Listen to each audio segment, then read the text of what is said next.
Like I said, I'm not too sure if Cody or Rocket are going to make it today. Don't know what their schedule's like. I didn't really ask. Sometimes I'll ask, but I don't want to impose either, you know. They're really busy. They got a lot going on. So if they choose to join the space, yeah, I really appreciate that they do, but I don't ever want to make them feel like they have to, you know what I mean? Yeah, it's 2 o'clock. We will just get rolling right into it. Like I said, if any of you guys want to contribute, CWP, good to see you.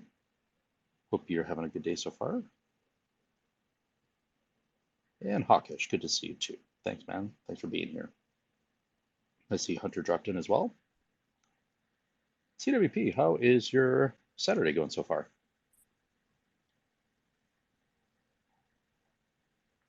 Give you a minute to connect. Not so good since I couldn't find the mic switch. Um, Oh yeah, um, actually, I've been having a lot of fun with Bard on his uh, yeah. names for taverns. I just decided to ask Chat GTP and came up with another 20. Got 20 suggestions. Yes, So for you from guys who are not on the Criticor channel on Twitter, kind of just talk with a lot of the creators in there. It's kind of a invite or Rocket. Just let Rocket know if you want to join if you're an NFT creator. I'm personally not, but you know I get to monitor luckily. And one of the NFT creators in there, his name is Bard, and the Crypto Bard, and he is kind of working on this kind of project.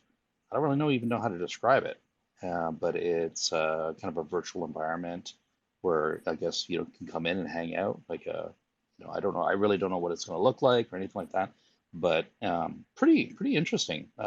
Maybe CWP, you can kind of go. Do you know more detail about it? I mean, I know it's going to be interactive where you can join in.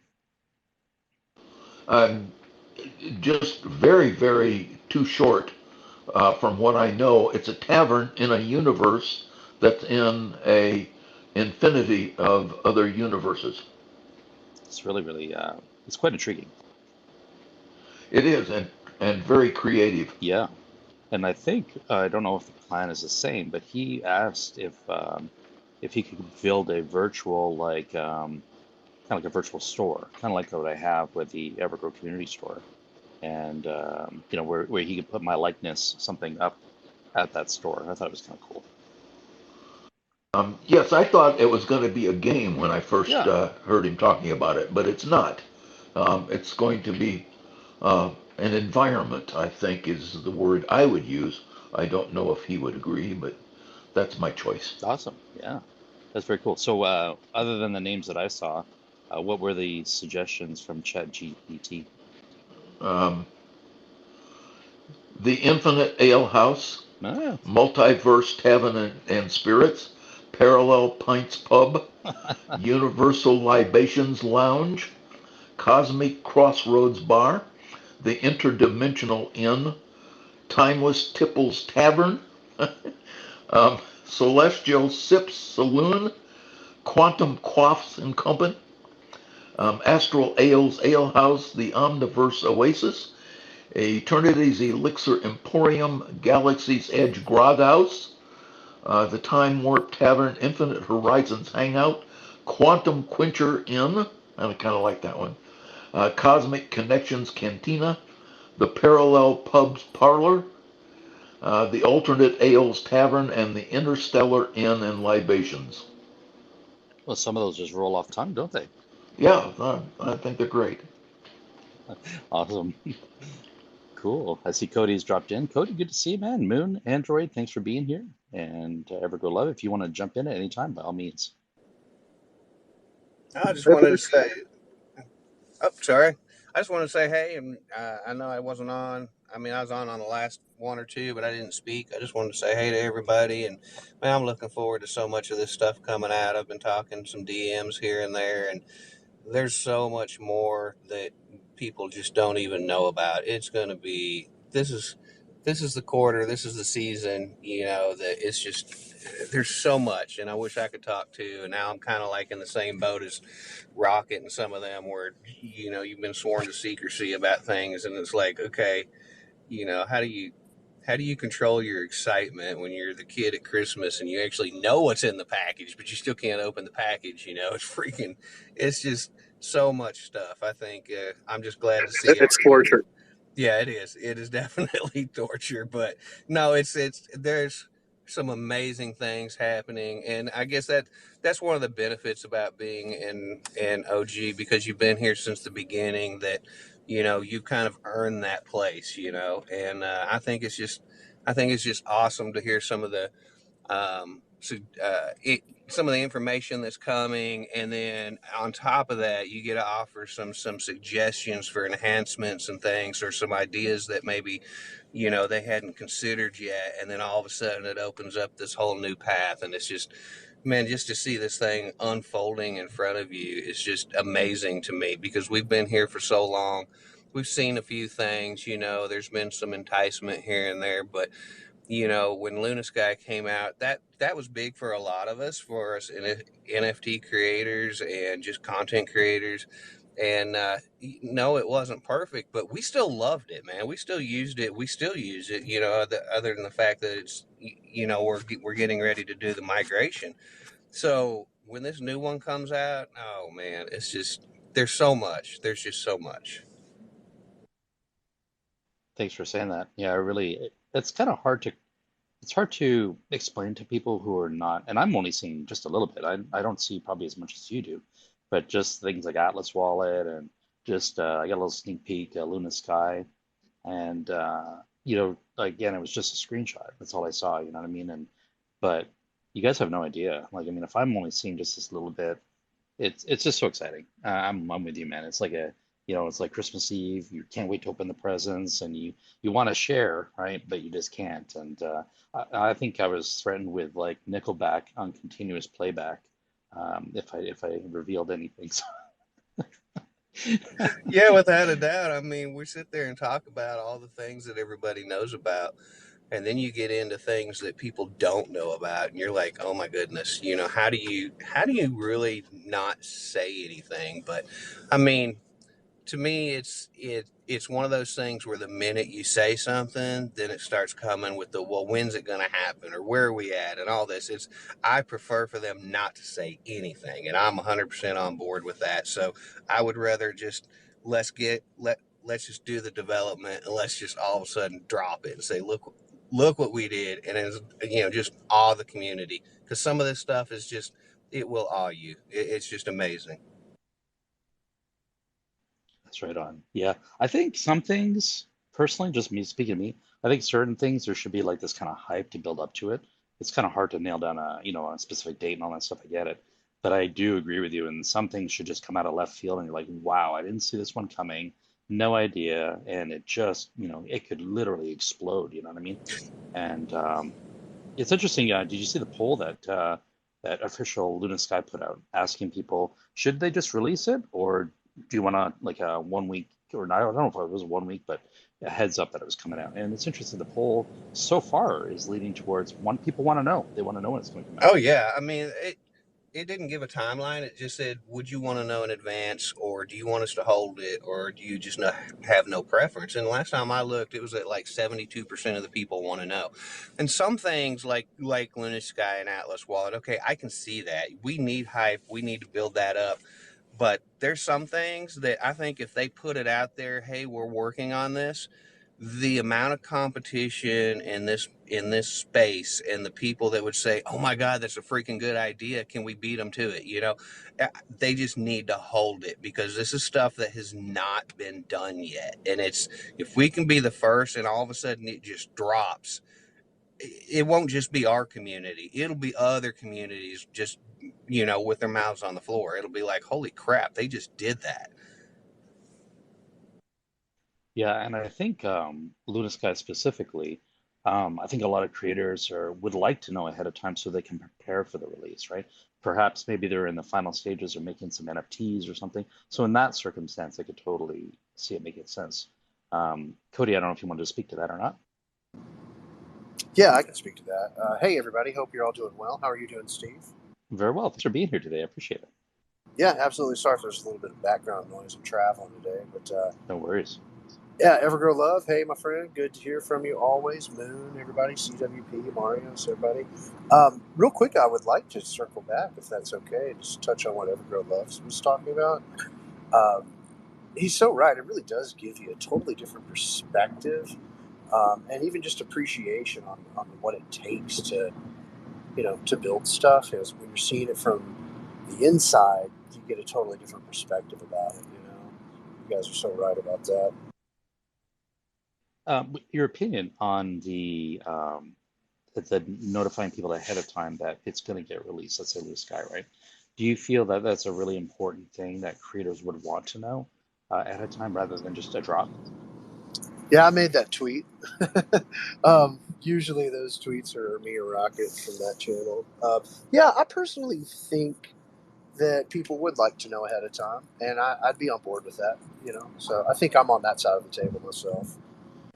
Yeah, Awesome. I can kind of say it to that too. I know Moondroid, and there's several of us in here that are actually creators, and I know everybody knows that I've been working on my next collection to go up on LunaSky when it releases, and to me, with something like LunaSky, it just makes sense to put it out there because it gives us the opportunity to start asking questions as far as guidance on how we need to do things, how we need to upload or migrate or do anything. I think that gives us that opportunity. Oh, it's coming in so many days or so many weeks. Okay, well now you should be able to start releasing some video or maybe some at least training tutorial or something in maybe Creator Core chat or something that kind of gives those a heads up as to, hey, that this is what's different, or this is what you need to do to make it from the old beta version to the final version for whatever collections you're going to carry over. Rocket was talking about that earlier about you don't have to migrate every collection, but you can migrate the ones you want, and talking about people that had already purchased and how they still own their NFTs. That's just good information up front. And I think without putting out that, hey, we're working on this, and maybe giving us a date or something, it kind of puts those creators that have been here since the beginning, that have first started using LunaSky and just started posting things and started creating. I think it just gives us the respect that we need for being part of that beta and for being part of building this final one with our suggestions and everything. So in a way, to me, giving that information is just like a, hey, we appreciate you, and it's a payback to the people. So I'm fully on board with LunaSky and maybe Atlas Wallet being released or a date given at some point once we know that there's a confirmed date. Yeah, makes sense. I agree with you on that. I'm on the same page. I think we all are. I thought I would ask the question earlier. I kind of anticipating the answer already. I feel the majority of people were going to vote to give advance notice. And again, like I said, I'm on that same page too. Something cool too to know in regard to just like tutorial, uh, content. All of that stuff's ready. We're going to make sure you're all educated as easily and efficiently as possible about the how-tos. I've already written like all the how-to stuff for the big important things, from how to mint, how to buy, sell, create an auction, how to bid, what's an offer, etc. So I wrote a lot of those tutorials already. Rocket took that and used and trained Lisa, which I think we're going to call her that, which is a LunaSky bot that he trained with Bot Logic. They'll also be live, obviously support right there. Lisa will be there for tutorials. You could ask like, hey, how do I sell an NFT? How do I upload an NFT or create an NFT? And you're going to get a very simple and detailed written explanation on how to do it. So, and we'll prep some of that stuff ahead of time before release too. We'll tell y'all publicly how to go ahead and do some of those things as well. So yeah, all that stuff's ready. That sounds awesome. And when it comes to Lisa, when people ask, it's LunaSky Integrated Special Assistant. That's just what I came up with. So I love it. Nice. I was wondering where that came from. He hasn't revealed, it was Rocket's name. He hasn't revealed what it really means. So we've been guessing for like, yep, I don't even know. that's my guess. Months. I'm just saying. That's the best one I've heard so far. I like it. Also, I feel like we should probably address the delay for LunaSky V2 release, from going from Q2 to Q3. Because I did get a lot of folks that were upset about that, messaging me and contacting me and other people as well. And don't take what I'm about to say the wrong way, but there's a reason why LunaSky is not out yet. And to be perfectly frank, LunaSky is not out because it's not ready. And to be honest, I don't know how much black on white more that needs to be to for folks to understand that there's a reason to everything we do, and mostly the core team does. And you need to understand that if you want LunaSky now, right, and you wanted, yes, they said Q2, yes, it's not out yet, that's true, but the reason it's not out is because it's not ready. And if you want a product that is under expectations, that's not going to happen. They're not going to put out a product that is under expectations. So to really tie that knot in, LunaSky is not ready simply because it's not ready. It's getting better every single day. It has improvements every single day. They are working their asses off.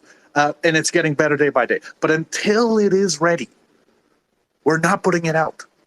And I think this is very important to understand. There's a reason for it, is what I'm trying to say. I appreciate you saying that. And that is exactly right, everyone. And he is obviously living inside my brain because he took the words right out of my mouth. Yeah, thanks for saying that, dude. 100% on the money. It's just very simple. It's not ready. That's it. I think most of your people in the community already understand that, it will be released when it's ready. I think that your supporters and your people that believe in the project already know that. I think it's just a matter I do now too. of just giving us the updates or just doing whatever. And once it's ready, we already know it's coming. I mean, it's not like you guys haven't been working on it. It's not like we don't have the screenshots. It's not like we don't have, little leaks here and there, or, the conversations. So, yeah. I'm sorry for being so blunt with it, but I feel like it had to be said, Oh, Yeah, no, don't apologize. I no. think it's great, and I think I agree with you 100%. And it is exactly what I would say too. So just took the words right out of my mouth. And EverGrow Love, yeah. I'm with you on that. I believe that. I believe that the majority of the community and all those that are involved, they know the deal. It's clear, and the way that they converse, and the way that everybody supports each other, that's clear. So yeah, I think that's a good call out, though. Definitely. I think The only way that I'm going to be, I'm sorry, go ahead. No, go ahead, CWP. The only way I'm going to be disappointed is if it's released too soon. Yeah, absolutely. Right. Well, hopefully I will disappoint you. No, I would be disappointed if it was released too soon.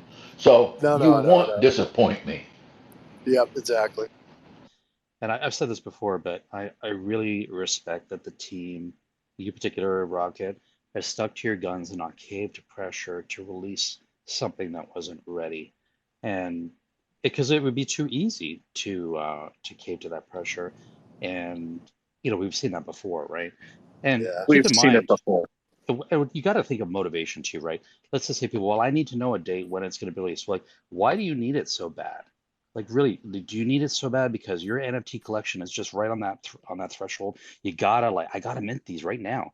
No, you're looking for a temporary pump in price, and Right. you want, what I mean. And so everybody wants the price of EverGrow and Lucro to go up. Everybody does, but it's got to be organic and it's got to be real. It can't be fake. No, I can't really say I agree. I mean, I got an NFT collection I want up now. Can you just let me do it? I'm just saying. No, great point. Obviously, it's, and I get it. This just goes back to human nature. I mean, kind of live in that microwave culture. We're used to things being very, very quick turnaround times, instant gratification. It's just a part of life too. So, really trying to put myself in those people's shoes on the, with the human element. I get it, and I understand. But what they don't understand are the things that, let's say, the majority of y'all here do. You understand that, number one, this just takes time. Number two, we've learned a lot from the past, which is good. We've learned a lot from mistakes, which is good so that we don't repeat them. And the reality too is that this is a totally different ball game, like 1,000% a different ball game. Going from the last build to this build is absolutely night and day. And I'm not just talking about like the UI and the UX and those kind of things. Like I'm literally talking about the functionality and from line one of code all the way up. It is a totally different ball game, and it's been so enlightening and extremely fascinating too, and massively educational. I'll say that. Like I never in a million years would have thought there was what feels like a lot of times this infinite universe to it that it takes to build this kind of thing, especially if you're building one that is a custom build and that has unique features.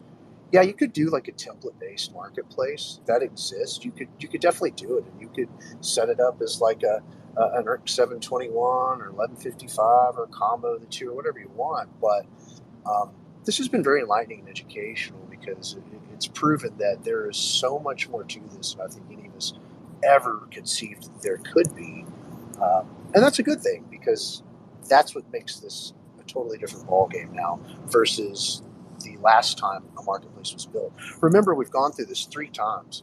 The first time was scrapped. It wasn't up to par to do a beta with. The second time was a beta, and then here we are, last time's a charm. Is there anything left in vestiges of your favorite beta, LunaSky, or is it completely changed for every line of code? Yeah, for the most part, it's completely changed for every line because, again, this platform is set up as an ERC 721 first. We'll make sure 1155 is available for everybody after launch for sure. But, again, the entire build is different. When you started that question, CWP, I thought you were going a different direction with it, so it made me think about an additional question. Like I thought you were going to maybe ask, is there anything left on the beta that you like? Or is it all just, does it make you sick to look at it, Cody? I was thinking, yeah, there is, and it's the most important thing. And I don't say this to be cheesy or whatever, but it's all of y'all, everyone that's on there. That is my favorite part, and the one thing about the beta that I love, obviously. I appreciate you saying that. Cody, I want to be respectful of your time. I don't know you're traveling, and it's difficult to have these spaces while you're traveling.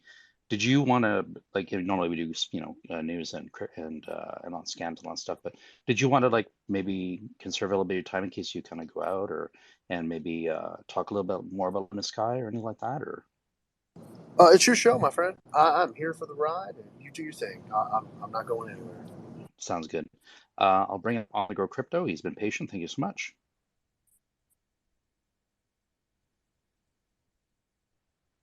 On to Go Crypto. Did you have a question for Cody or any of us here, or you were just listening? Or?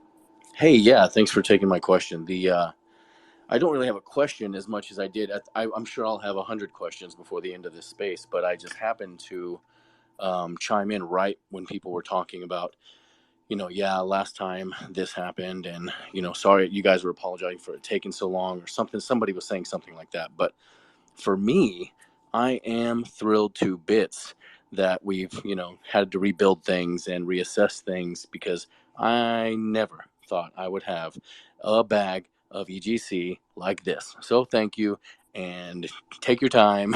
I mean, we're not trying to rush the market anyway. So I mean, I think a lot of people sometimes can get a little carried away with, when what you told me, when results, when final product, whenever really it's a patience game. I mean, if you've been in crypto more than 15 minutes, it's not the end of the world.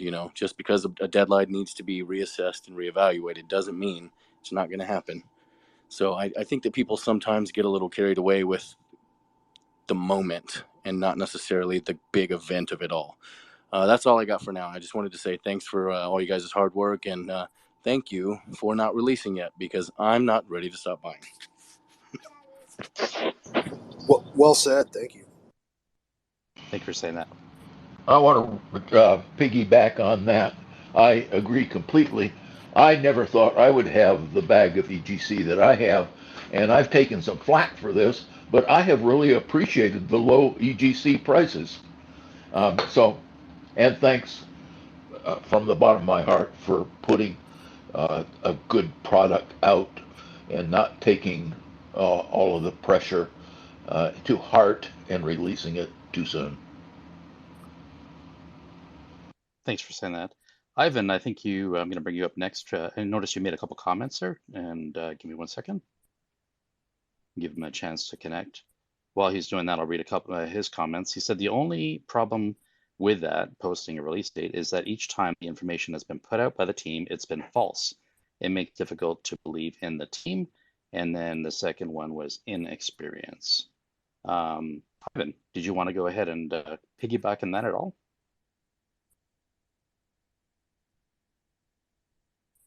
Ivan, go ahead.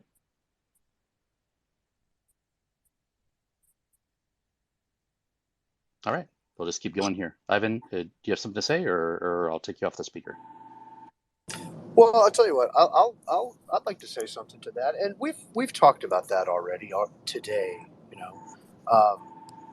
But I'm happy to acknowledge that he's not wrong. And I certainly recognize that point of view, and I think we all do, and that comes from some of the mistakes we've made in the past about doing that kind of thing, maybe being a little bit over passionate or excited and jumping the gun verbally with things like dates. And I don't want us to do that. We have done it before, and that can certainly cause some distrust.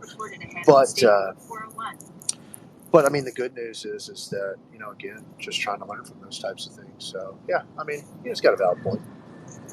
I think the inexperienced comment was, I think it's fair in some ways, but not. It depends on how you take it.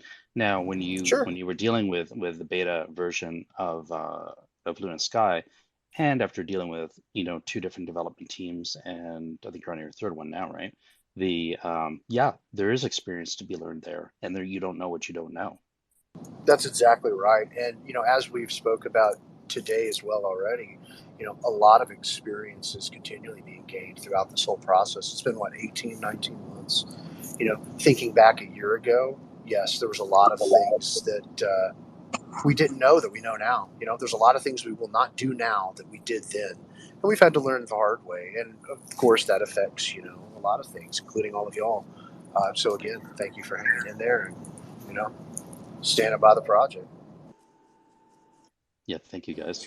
EverGrow Love, go ahead. Hey, so I had 2 comments on that. So the first one with the inexperience, I understand that, but you got to understand when we started pushing all this out, we were a new project all the way up until we were 6 months. I mean, think about it from a different aspect. Warren Buffett bought Berkshire Hathaway and it ended up going bankrupt, right? Inexperience, that's what people would say. But look at it now. It's one of the most profitable stocks on the market. So you got to think it takes time. You're not going to do it in 6 months. And so we've got to learn and we've got to build on that. And that's exactly what we're doing. And that's exactly what we've done. And we've stopped doing the, hey, we're going to give you a date thing. We're just going to create a quality product, because it's pretty much the same thing that Warren Buffett would have done, is create a quality product and just all you to begin with. The other thing I had was, when we're talking about, I've heard it come up several times about, giving dates and everything else. There's a huge difference between a crypto community and the general community. If Apple comes out and says, hey, we're working on iPhone 22, you don't have 45 million people saying win, win, win, win.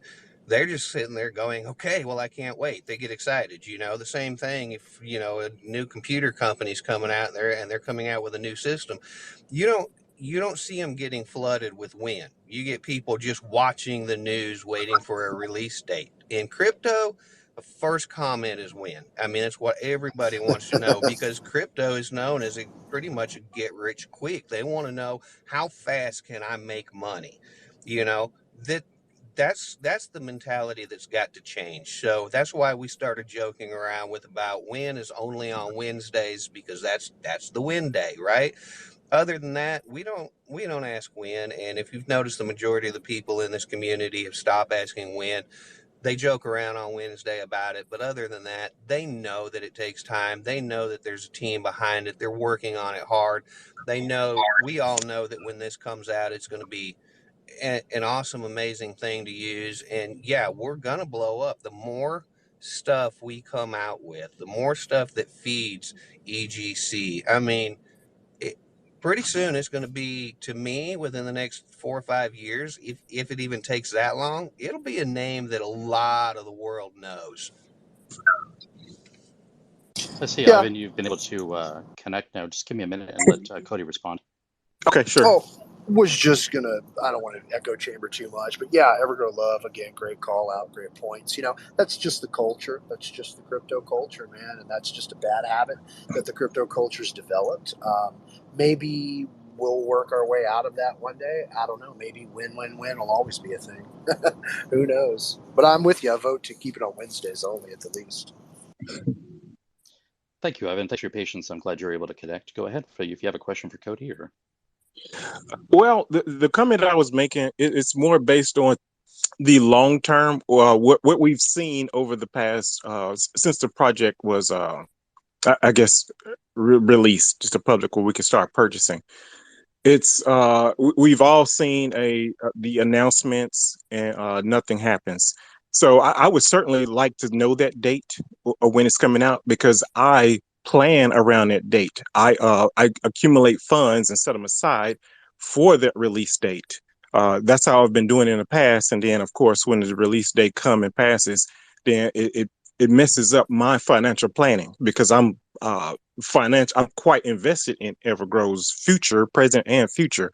So releasing that date would be a plus for me. I know some may not want it, but the date just has to be firm. It can't keep moving, because it moves those of us who are have funds invested and are financially have portfolios based on EverGrowCoin. That's the best way to put it.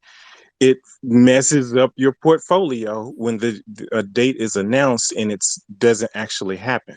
So, but my comment is for EverGrow. I've been with EverGrow for quite some time. I mine crypto and invested right into EverGrow. I think the project is great. I've compared it to several other projects. I've divested funds out of other projects to put into EverGrow. I just want to see the project continue to grow and release utilities that can back up my investment. I'm sure I'm not the only one who's been telling other people about EverGrow. You know, you tell your family members or friends about what you're doing, and then once that date comes and passes, and it doesn't happen, then you're what do you say? You know, when it didn't happen. But, you know, we're all a part of the EverGrow. Everyone, I'm seeing the same names log in to listen to the community meetings that you're hosting for us, Steve. And we just all want to see it grow. You know, so we just only need the accurate information. I think that's what all of us need, is accurate information to plan our investments by. And so. Yeah. Hey, Ivan, this is Cody Black. Really nice to hear from you. I really appreciate the comment. Really appreciate the feedback and the questions too. Yeah, I agree with you wholeheartedly, 100%. You know, and that's why I just want to be hyper careful and vigilant about not repeating those mistakes that we have in the past when it comes to things like release dates. You know, so I know everybody's tired of hearing soon, but like I said something earlier, I think in Discord chat, where I said, well, somebody said something to me about, like, don't say soon. And I said, well, why not? You know, because that's the truthful answer. If I was to estimate a date, that wouldn't be fair to anybody, and that would cause more damage, because to your point, you know, it could be changed, it could be missed, and certainly don't want that to happen. So yeah, great feedback. Also, I just want to make one point too. Like, this is exactly the kind of dialogue that we love to hear. You know, like, really appreciate your just logical, you know, outlook on this, and, you know, just being respectful about it. And I really like to have those kind of dialogues. So really appreciate you, Adam. Thank you. You're welcome. And that's what I mean by when I say experience. I work for a company that develops software, and there are certain time frames. We give certain customers a certain time frame, other customers different time frames. So I certainly understand the inexperience, and that's why I posted that, because I think that's what I'm seeing is just simple inexperience. But as long as we learn from the lessons, the next release will be better and better and better. I mean, as long as we're learning, that's it. We're good as long as we're learning. 100%. If you're not learning, you're dying, right? So, Right. And Ivan, also, we also need to understand. I see your point, and I see your where you're coming from with the date situation, and it can be frustrating. In fact, it is frustrating. It's frustrating even for the ones that are not looking for a particular date, like me, and like many others, and it's frustrating even for us. Let alone for someone who's planning their financial situation around a potential release date. So I understand that, and trust me, we understand that. But I think this is also where we have to understand that's the point where your interests as an investor and EverGrow's interests diverge. Because your interest in that situation is to have a set date that you can plan around. And again, I can understand. But on the other side, EverGrow's interest is to put out a utility that is bug-free, that is quality, that is superior, and that works. And for them, that is infinitely worth more than a time frame or a set deadline, if you understand what I'm trying to say. So that's where that divergence happens, if you know what I mean. Yeah, I think I understand. However, the company's interest should always align with the investor's interests, 100%, and that's what creates the problem when the information doesn't align. Well, Has to always I align. got to kind of disagree there because you're never going to align 100% with an investor, because if you've got 140,000 investors, none of them have the same interest. As an example, you're looking at a release date so that you can have these funds available to purchase at a specific time. I'm looking at purchasing constantly over time because I plan on holding it for the next 10 years, regardless of a release date or anything, because I'm looking for the passive income and volume 5 and 10 years from now. I'm not looking for any kind of release date. I'm not looking for any kind of pump in price. I'm looking strictly for volume. That's it. I mean, so you can't 100% align to any investor. You have to align your company to the company's goals. If the company's goals is for EverGrow to be held long term, then that's the way that they need to run it. Plan on people buying in and not selling. Plan on people holding for a specific purpose. If you're planning on something to be a short term, that's why Lucro was created. So you could jump in and out of Lucro in a heartbeat. It's a traded coin. EverGrow is not designed to be a traded coin. So there's a difference in alignment, and you got to kind of look at the company's overall structure and the intent of that company. So I understand what you're saying, but at the same time, I also believe that if we know, hey, we are going to make LunaSky live on this date, then if it's a week away or something and they know that date, they're going to push something out. They're not just going to keep it completely in the dark and say, oh, by the way, LunaSky's live today. They're going to give at least a day's notice, 2 days notice, a week's notice, whatever they can give when they know for a fact that it's going to happen. But to give a date now and on a project, say they have a project that they're creating right now that they plan on releasing 6 months from now, if they run into roadblocks, that's where your FUD comes from. So I think that personally, I think that they're doing the right thing based on the company's overall principles and what they plan to do. Okay, the reason Ivan, I muted you just to give people a chance to speak. So that's Sure. only, and I was getting all the background noise, so that's why I muted you. Sure. Well, and I would have spoken to that because that's not what's been happening. The issue is when a release date is announced and it's not kept. See, that's where the problem comes in. That's when it doesn't align with the investor. It should always align with the investor because we're getting information from the business. When the business changes that information, that's when it doesn't align anymore, and that's what causes the problem. 100% agree to that. Yeah.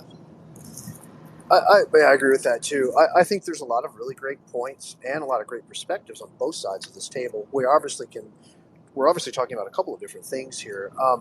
One thing that it makes me think a lot about that I would like to kind of circle back to as well is the fact that, EverGrow now as a company is absolutely not what EverGrow was a year ago as a company or 18 months ago as a company, especially. So many things have changed, and rightfully so. They needed to, or we wouldn't still be here, right?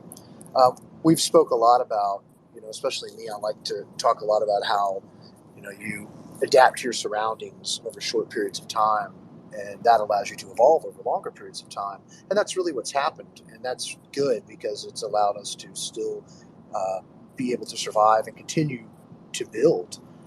And most importantly, learn, right? So we're absolutely not the same company we were. When a lot of people, it's tough because, a lot of people will talk about like, oh, well, since launch, since the beginning. I'm like, well, I'm with you. I get it. Technically, this has existed for 18 months. So when people start talking about since launch, it's hard for me, I think, and for the team, because we look at this on two sides of the table. It's like one side of the table, yes, we get it. Been around 18 months. Totally understand. The other side of the table, it's like, well, there's been rebirths. Like, people don't realize that. Like, you have to look at it like that, you know.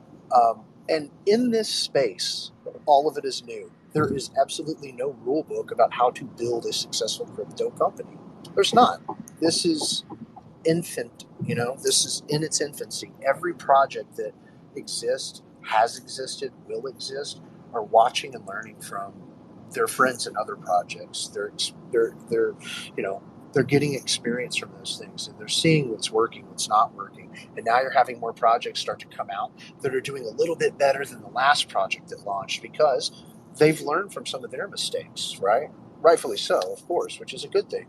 But yeah, I mean, it's so new. There's no rule book on how to do this. You learn as you go with this. Yes, there are a lot of rules to the game, whatever you want to call the game, building a business, starting a company, becoming solvent, et cetera, you know. But at the end of at the beginning and end of the day, this is all in its infancy. There's no rule book on how to build a crypto project. So everybody's learned, and some people, they couldn't survive through it. They couldn't learn through it. They didn't make it, Others did, and are still hanging in there or still growing or still pushing or able to. But some were not, unfortunately. Some of those people are our friends, and I think we all hope the best for them, but I think we've all learned from some of those things too. At least I hope we have, you know. I think something that came to my mind when you were talking there, Cody, is that, and I don't know what you had said in the past, but sometimes your idea of what the alignment between what's best for the investor and what's best for the company, that you said they should be aligned, right? I'll give you an example that Paul had talked about many months ago. And he talked about how in the beginning of late 2021 to 22, where he wanted to really do a big marketing push, right? That's an alignment of the investors. That would have been a really, really good way to market EverGrow, pump the price up. Investors would have been happy, right? At the expense of the project because the market had a massive downturn. So what appears to be in alignment with the investor was not best for the company, and that we would have hurt really bad if we had gone that direction. Luckily, level heads prevailed, and Sam was like, "Hey, wait a second, hold, pump the brakes. I think I see something coming here, and we maybe want to pause for a second." That's where the vision comes in, and that's where you look at the project as a whole and you say, where do we go from here? Where are we at in this project? Can we get away with just releasing on this date that we said we should be able to make? Cody, I know last month you would say by the end of June, we should be able to do this, right? There was no definite, but I knew in your end that when I spoke to you in the early part of June, you were confident that we would get this done by the end of June. I didn't doubt you for a minute, but things happen, and we have to respect that. And that's not a matter of inexperience. Sometimes things just happen, and we just got to go with the flow and play the long game. Not well. I understand you want to plan your investment, you want to buy at the right time, and you got this idea in your mind. It isn't the same for all of us, so we all have different investment goals. So it's hard to please everybody. Well, But you made some really, really good logical points, and I really appreciate and it. actually, Steve, that you said it's a matter of inexperience because things happen. Well, no, what we're doing is a matter of experience because we've learned things happen. And so that's just showing a more experienced, more mature company by doing it the way we're doing it now. A year ago, we wouldn't have done it this way. We've learned, we've gained experience. So we are a more experienced company today than we were a year ago. And a year from now, we're going to be even more experienced, So we're gaining experience all the way down the road. So I think it just depends on how you look at it and what you're expecting to gain out of it as an investor. You've got people that follow certain buys and certain sells on the market because of that person's experience or because of that person's uh, failures and the way they've overcome them and stuff. I used Warren Buffett as an example earlier. How many people follow his buys and sells on the normal market? I mean, there's millions of people that follow him because he's experienced. Same thing. Peter Lynch, anybody like that. You've got people all over the place that do it. We're getting to that point. It takes time, and I wouldn't be here and I wouldn't be supporting this and I wouldn't be, as heavy into this as I am if I didn't believe and I didn't see progress. If I've been in this for 2 years and I don't see any progress, I can guarantee you I'm already in in another investment. I'm not staying in this one, and that's not saying that everybody's the same, but I've seen so much progress and so much experience gained and so much free information put out and so much transparency with this project alone that it would take something major for me to leave this project now. Very well said. Thank you. I appreciate it. Trouble Art. I know Hey, you're patient. Thank you. Hey, thanks for calling me up here. I just wanted to bring up something that a couple of months ago, I was listening to Michael Saylor, the Bitcoin maxi, and he said something really, I think that's important for, I think, a lot of us who are in this. He said, we're all just little baby venture capitalists, and we're all learning, how to be patient, how to believe, how to figure out what's good to get into, and we don't have millions of dollars, but we've got a couple of thousand or maybe a couple of hundred. But when it comes down to it, we're all just venture capitalists who are believing in an emerging market that nobody knows what it's going to do and how it's actually going to be done. And so there really isn't a lot of traditional framework that you can put around that. And I just I love being a baby venture capitalist, a tiny one, micro. It's one of my favorite things that I get to do with EverGrow and other projects. So that's just really my statement. I just wanted to share that thought with you guys. And you're right about that, Preble. You're right about that because yes, none of us have millions of dollars or hundreds of thousands of dollars. None of us are actual venture capitalists with tons of funds to play around with and to make millions upon millions. We are all normal people trying to survive, trying to make a little bit of money on the side. And for people like us, there's only one way to actually make it in the financial system, whether it's the normal financial system or the crypto world, and that is to be a visionary. We are all here because we are all visionaries. We look at crypto today, again, not just talking about EverGrow, talking about all of crypto. We are here today because we're visionaries. We look at crypto, we see what it is now, and some would describe it as a freaking mess, right? But we look at it, see what it is now, and we envision the future, what it can be tomorrow, and what it will be tomorrow. And by being early and by being here before it's good, that is how it can change our lives. And that's ultimately why we are all here. Yeah, I hear you, Cody. Very well said. Yeah. So, But I just want to say that I keep coming back to something Sam said, and his post will never leave me. He talked about a lot. It's been several months ago. Crypto is no different than when the New York Stock Exchange first started. And he said that, and that stuck with me because that's where we are right now. And right now, if you think about it, when the New York Stock Exchange first started, how many mistakes were made? How many companies failed? How many companies are doing exactly the same thing we're doing right now? I mean, we are at the same place at the same stage. The question is, how many of us have what it takes to stick it out and hold, just like those people that made millions on the New York Stock Exchange because they had the vision, like Moon said, to see what it could be. Very, very well said. Thank you. Ivan, go ahead. I think we're further along than what some of the team members are painting the community to be. I think we're much further. We have utilities about to be released. We're at the cusp of getting huge investors on board.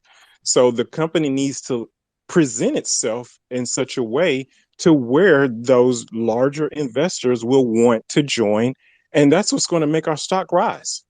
We can't be who we used to be for the past year. We have to embrace the things that we've learned and go forward and push this to an Apple stock. From what I've seen, I don't see any reason why EverGrow can't be beyond the top 20. I know our goal is top 20 crypto. We should be in the top 5 from what I've seen in comparison to other cryptos that I've compare EverGrow to. So I think we just have to break out of that mentality of a small community of small investors and go forward for the large investors. And in order to get them, what we say has to happen. If we say we're going to release on a certain day, we have to release on that day. And so I prefer to see that date. But if it can't be met, do not release that date. And that's the point I was trying to make earlier. I appreciate it. Cody, I know you're Great. itching for it. Oh yeah, a little bit. No, great point, Ivan. Great points, plural, Ivan. I love that. Yeah, you're right. And that kind of ties into one of the big reasons why, a long time ago we said, any and every utility that is underneath the EverGrow ecosystem will be a standalone company and have its own branding, and that's going to be very, very important. And that's why we said that well over a year ago we started saying that, and that's why we want to be able to have adoption from people outside of not just EverGrow but outside of crypto in general that come into it. So very important that those things are their own entities. Yes, they are under the EverGrow ecosystem, but they are their own entities, and that's why. A different, maybe not a different spin, but for me personally, I don't see us as having been a failure in the past. For one I don't thing, either. you don't fail until you quit. But I think we've all, both within the company and as investors, have learned over a long haul with mistakes being made, and we have learned, and we are nowhere close at all to being the company we were even 2 months or 3 months or 4 months ago, much less a year and a half ago. Agreed, 100%. Now imagine 2, 3, 5 years from now, where we'll be. Absolutely. And going back to the visionary thing I was talking about, I know this is a little bit off topic, but just a few days ago, not sure if you guys know, you probably read it, the XRP lawsuit with the SEC that they just lost. The SEC, lost. Which is, I don't know, I feel like a lot of people don't really grasp the monumentality of that. The SEC just lost. And that just literally confirms all of our suspicions, all of the problems with regulation and lack of regulation at the same time, and how we were right the entire time, and the judge agrees. So this is just the beginning, folks. Hey, I don't And mean this to isn't cut the you or end either. CWP or the Moon off or anything, but I do want to say let's respect people on here. Steve, if you would, I'm not trying to be a moderator or anything, but if you got people with their hands up, they're waiting to talk, and I think the people just jumping in and jumping over people is kind of being rude to them. So I know the Bard's been waiting. Thank you for saying that. Go ahead, Bard. Thanks for being patient. Oh, no problem. I'm always patient.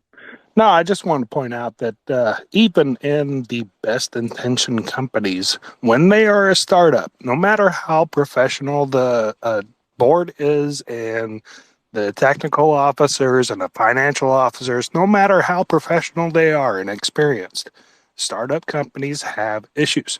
Their first product release never, ever makes it on time. So it's a great strategy to not set a time and tell everybody, we're going to release it on this date. Now, however, once you've released your first products, it's a great idea to get a target date, to get a general idea of when your next thing's going to be released. And the way you do that is you've got to build in a triple buffer into your estimate. So if you think it's going to take you 3 months to do something, tell everybody 9 months. That's a standard. Everybody does that. That way, you have plenty of time to fix anything that you haven't planned for. And then as far as things that you plan for, you set things as high priority, the things that must be in the release, medium priority, stuff that would be nice to release, and low priority is, if we got some extra time, let's throw this stuff in. And that's how you focus on setting target dates for future products. But do not expect a startup company to come right out of the gate with a date that they can meet. It just does not happen. Yeah, I've got one word for that. Cybertruck. Well, that's 2 words. How long has that been promised? By a multi-billion-dollar company promising the Cybertruck, right? And how long has it been now? I'm sure there's many investors out there who be like, when is it going to happen? Well, guess what? When it's on the showroom floor, that's when. So, Marius, thanks for being patient. By all means, jump up. Hey guys, how's it going? Very well, sir. Thanks for being here today. Yeah, it's always nice to be here when I'm available and not sleeping. So sorry. What's new in your world? I saw you on the Discord earlier there on Atlas Wallet.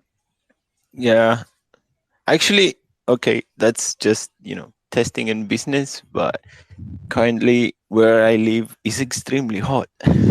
So I'm going to the beach like whenever I can, take the kids and everything. So yeah, but it's extremely hot. During the day you cannot breathe. What's the temperature? What's the temperature there is in Celsius? 40 degrees, and yeah, but it's also the humidity and everything. Like under shadow, not out to the sun. So yeah, tough week, but it's okay. So I heard most of what Bart was saying, and I totally agree. But also keep in mind that Cody or even Sam and Paul and the rest of the team, most of us we were not like making stuff for EverGrow. We were moderators, like day by day, being in chats, helping, this and that and that. And now you see like people from that area having important positions and leading products and doing management stuff and everything. So even our team was different when we started. Like, okay, everyone got the idea of EverGrow and where he's heading, but to actually materialize that and have the right people in the right positions to do that is a challenge. I mean, go out and see other tokens, what they're doing, like their teams. I'm pretty sure I saw like so many teams that, okay, this one looks nice. They know what they're doing. And after 2 months, the token is dead. Just because, they didn't work on it or do whatever to keep the community alive, follow their roadmap and everything, and actually make it happen. So we're approaching like 2 years now. We changed teams. We working on the products. We're testing. We're in the chats, in spaces, everywhere. And it's even for us, like being on the inside. And I'm not like Cody and Rocket and the rest of the guys. They have like they have more information than I do, but I can see that from the inside, and it's pretty much challenging having the team changing, having products coming out, so you're going to test this and that and everything. So it's nice that is actually happening right now. I'm pretty pleased with both the utilities that I'm testing currently, and I believe that the holders, the investors, they will see the actual work that these guys and the hours that these guys and the efforts that they put in these products when they're actually launched and released, and you get to use them day by day. So I was surprised, like with LunaSky, I was surprised with Atlas, and I had like more info than most of the investors and holders. But I would say that's where everyone will see the actual work that these guys did behind the scenes, and the developers and the teams and our teams and everyone. Thanks for saying that, Marius. Appreciate it. EverGrow Love, go ahead. Hey, I just wanted to say I hope I didn't come across the wrong way earlier. I do appreciate everybody raising your hands.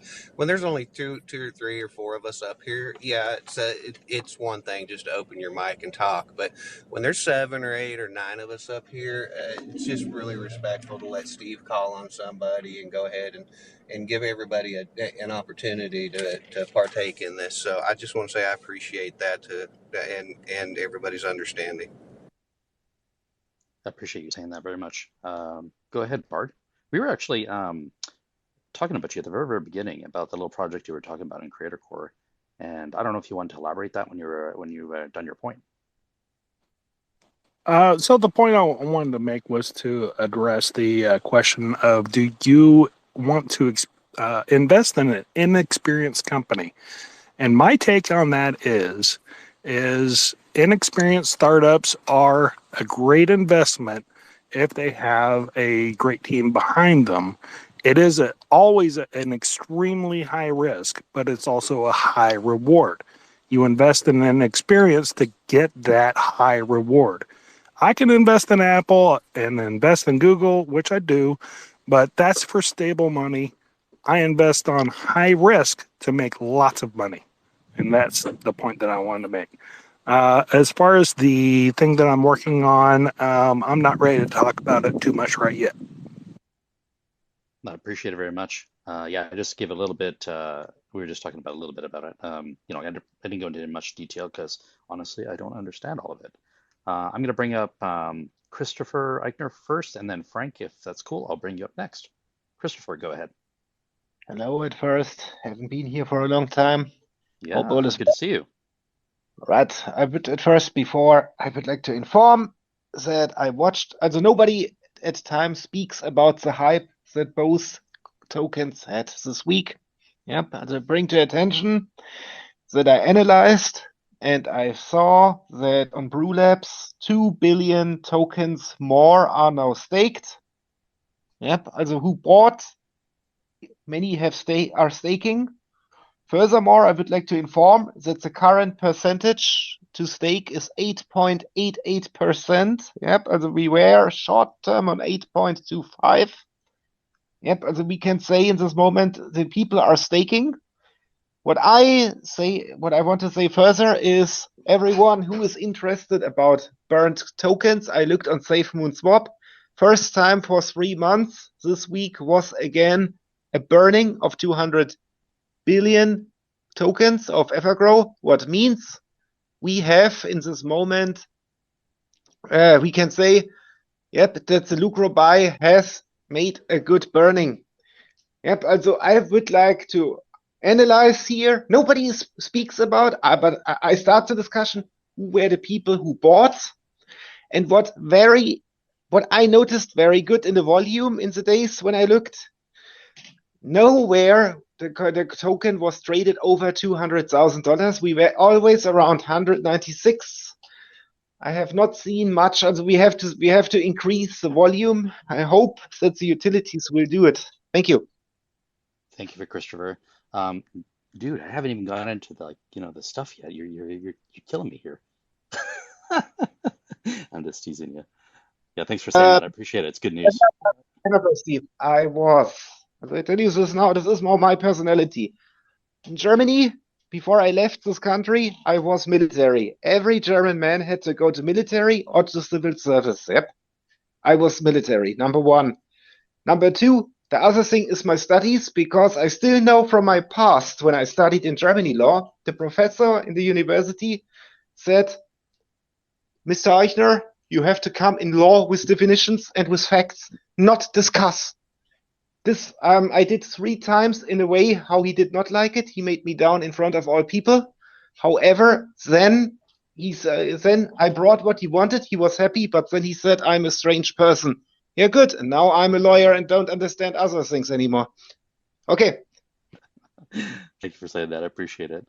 Yeah, this last hour, we've been here an hour already, but this has been totally organic, and that's what I love about these spaces is that we just kind of opened it up. I was going to get into the news and all that stuff, but people just start talking and information is flowing, and this is exactly why I do these spaces because it brings the community together and it helps people express themselves and come up with, different points of view. It's okay to disagree. We may not all see the things the same way, but as long as we respect each other's viewpoints, that's what counts. So thank you for that. Frank, That's how you fun. doing? Yeah, not too bad, mate. Yourself? Very, very well. Thanks for being here today. I'm here every week, mate. So Yeah, I really appreciate it. all right, there's a couple of statements I want to make. One, you said Cybertruck. Tesla's got runs on the board, mate, so you can't really compare the two. All right. But two, should I be concerned that the bug bash is taking this long? And three, you don't want to sound like politicians that just keep promising and promising and promising. From my understanding, now I could be wrong. I can't remember if it was Cody or Rocket. It said LunaSky won't be months, it won't be weeks, but it'll be days. And now we're already into the 16th day of July. So how long are you going to be learning for? So Cody actually gave a little bit of an update on Discord, but you can go ahead, Cody, anytime you're ready. Hey, Frank, NFTs. How are you? Yeah, not too bad, mate. Self? Yeah, good. Thank you. Always good to hear from you. I'll start with your second point. Well, I thought I was going to. I may have just lost it here. Let me get it back. Reiterate for me real quick your second point. Bug bash. Should I be? Yeah, taking so long. I got it. Well, the good news is the bug bash is actually over. The bug bash has been over. I mentioned this last week. Yeah, the great thing about that bug bash is we didn't need an ongoing bug bash for weeks and weeks. We needed a solid time frame, people testing some specific things that we requested, and yeah, we're all good on that stuff now. So they still have access to it. I'm sure some of them are still playing with it. So I'll do a quick recap on what are the main things left to do, just so you know and anyone else listening to. Bug bash is technically over. We're not collecting data from it anymore unless it's just something that it has not already been addressed. Everything has been addressed. 99.9%. We'll know that last 0.1. Once we close the beta, we'll do a final walkthrough with the entire team, page by page walkthrough, testing every feature before we decide on that date. Then we will release the date, and we'll go from there. I'll circle back a little bit because I guess I'm kind of jumping around. Yes, Ivan, everybody, we're going to let y'all know before we release it. We're not going to stealth launch it on you. I know I made the poll earlier, but we will definitely let you know with some advance notice. So there's that. Bug bash is done. We've got a lot of great data from that. The majority of all of those things that have been submitted are corrected. We're working on some final UI stuff right now, and predominantly the migration from the database the beta is on in the server, because we're not going to be on the same server and database. There are a lot of factors involved in that migration that are really mind-blowing to me, because I didn't realize how many things had to be done to shut down the beta. It's not just turning it off, A lot of folks may think, well, it's just like flip the switch, but there are source codes that had to be obtained and accessed. We want to make sure all the metadata comes over so that no user has a problem when they go to import their own collections. Should they choose to import, whatever number of collections they want, we want to make sure there's no issues there. So, yeah, the migration is the primary focus right now. They're working on prepping all of that. The moment it's turned off, which you'll all know, we'll tell you, of course, ahead of time, as soon as we're going to turn it off, that's when the countdown begins for full launch. So the moment that beta is shut down, that is the real countdown right there. As someone who's in network engineering and setting up the back end stuff, I understand now that what's taking time. I mean, if I knew that, I wouldn't have asked about the bug bash, because I understand how long it takes to go from, one network to another, or one server to another. So, yeah, exactly. And that's the great thing is, that's the last thing here, so they're just preparing that.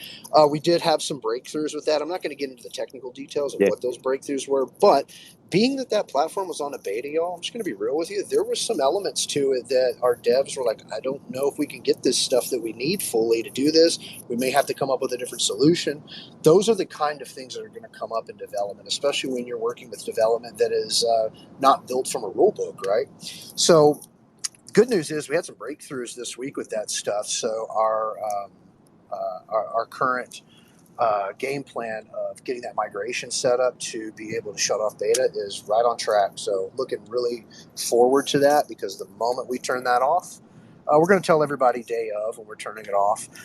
There will be a downtime period. Somebody asked earlier, and I told them, yes, there will be a downtime period where we're going to shut the beta down. And there will be a period of probably a couple of days where we do our final, walkthrough, cross all the T's, dot all the I's, fine tooth comb stuff before we do the full launch. So, but we're right there, Frank. That beta shutdown and migration preparation is the big final step for us. So, I'm just excited that I can actually not transfer all my collections over. I can pick and choose. yeah, Because some of my earlier stuff was terrible. Yeah, and you'll have full ownership over that contract now. Yeah. Which you didn't before, believe it or not.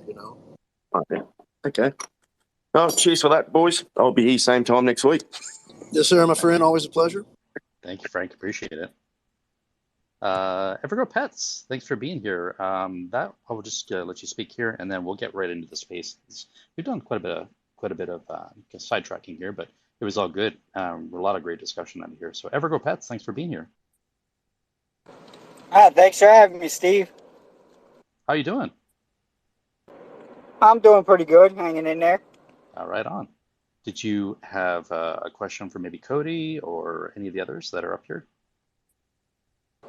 No, just here listening. Right on. I appreciate it very much. We'll go ahead and get into the space, unless somebody has some final thoughts before we get into the news and all that stuff. By all means, let's go ahead and say that now if you do. We've got quite a few people in the space right now that I've recognized some of you, and others are new. So thank you for being here so much. Let me get on the Grow Crypto back in here, and in case he has something he wants to bring up real quick. Well, Steve. Hey, Steve, I do have a question for Cody. I believe he said something about they were hosting their own node for the IPFSs, and I was just wondering if that was real and when to expect that. Hey, man, hope you're doing well. Hey, everybody, real quick, this is Zelda. EverGrow Pets is Zelda. You may know him. If you don't, you should. He's really cool. Zelda is one of our mods and also one of our testers for LunaSky. And are you testing Atlas as well? I thought you were. Yes, I'm testing Atlas and LunaSky. Okay, I thought so. Perfect. He's got an awesome NFT collection he's been promoting that he's itching to release when the full launch comes out, EverGrow Pets. So check it out, everybody. Really cool. As far as the node comment, I don't want to get into it right now, but hopefully maybe next week, talk a little more about that. I'll just leave it at that. Sounds good to me, man. Cool. Appreciate you. Appreciate you, bro. Appreciate it. I'm going to let Brain Bros come up and ask a question real quick. Try to give him a mic here and see if it works. Hopefully he can get through. Brain Bros, Did you get the invite? All right, I don't know if sometimes these can be a little bit buggy sometimes with Twitter, but we'll go ahead and get into kind of the news and everything like that. So like I said, I got quite a few new people in here today. We'll just kind of do a quick recap because I'm sorry, Brain Bros. I don't know what's going on. I gave you the mic and it didn't work for some reason. So yeah, so welcome to Twitter Space number 47. As you know, we talked EverGrow, LunaSky, Lucro, Atlas Wallet, and other future utilities. So I hope you all had a great week. Thanks for being here and sharing your Saturday. You know, I kind of brought this up a little bit earlier, and it's interesting that I get to recap this, but one thing I did mention is that I hold these spaces every week to kind of show the latest developments of EverGrow and the utilities in progress. But the one thing that I've learned after these almost 50 spaces, is that the value of the spaces isn't just in the information sharing about the utilities. More often when we talk and ask questions, we gain better insight on what the core values of the team is about EverGrow. To me, that's really important. The majority of us choose to invest in EverGrow and Lucro because we obviously hope to see an increase in the value of our tokens. But you know, how we see the value increase is really by the work that's put in by the team and the devs that have been hired to do the work. So as we hold these spaces, I find at least better insight into the minds of the team and the members and the community, which helps us understand the greater vision they have for EverGrow. And more importantly, I think these spaces give us a really good connecting point for the community. Many of you here are here every single week with your fellow investors, friends, team members, to kind of hear them speak about EverGrow. And at least for me, my confidence in the team and the community just grows, and knowing we're all here to help each other. So that's what's really important to me. So I just wanted to say thank you to all for being here and for supporting your fellow members, your fellow investors, and your team. I really appreciate it. So thank you. We'll go ahead and get into some news, top crypto news of the week. So thank you, CWP, for this little kind of punch list here. The U.S. inflation falls to 3%. That's really good news. Hopefully the Fed doesn't get overly aggressive with interest rate hikes. Europe is to launch a first spot Bitcoin ETF this month. And the former SEC chair said spot Bitcoin ETF should be approved. That's interesting coming from a former Fed chairman. And probably the biggest news of the week revolves around Ripple's XRP token. So this article was from the New York Times, and it titled as Crypto Industry Secures Early Victory in the Legal Battle with Regulators. A judge ruled that the sale of cryptocurrency XRP on public exchanges did not violate security laws. The cryptocurrency industry secured the early court battle in the U.S. regulators when the federal judge ruled on Thursday that the sale of public exchanges of a digital asset called XRP complied with security laws. For years, the Securities and Exchange Commission has argued that digital assets constitute securities like stocks and bonds traded on Wall Street and should be subject to the same regulations or same strict regulations. Last month, the SEC sued two of the largest crypto exchanges, Coinbase and Binance, accusing them of marketing unregistered securities to the public. But the ruling on Thursday in a case involving crypto company Ripple may complicate that argument and provide fodder for the crypto industry to defend itself in court. The SEC sued Ripple in December 2020, accusing the firm of violating security laws in one of the first major legal fights involving cryptocurrencies. In the 34-page ruling on Thursday, Judge Annalise Torres of the U.S. District Court for the Southern District of New York said Ripple did not break any laws when the cryptocurrency, when it created its cryptocurrency XRP and was sold on public exchanges.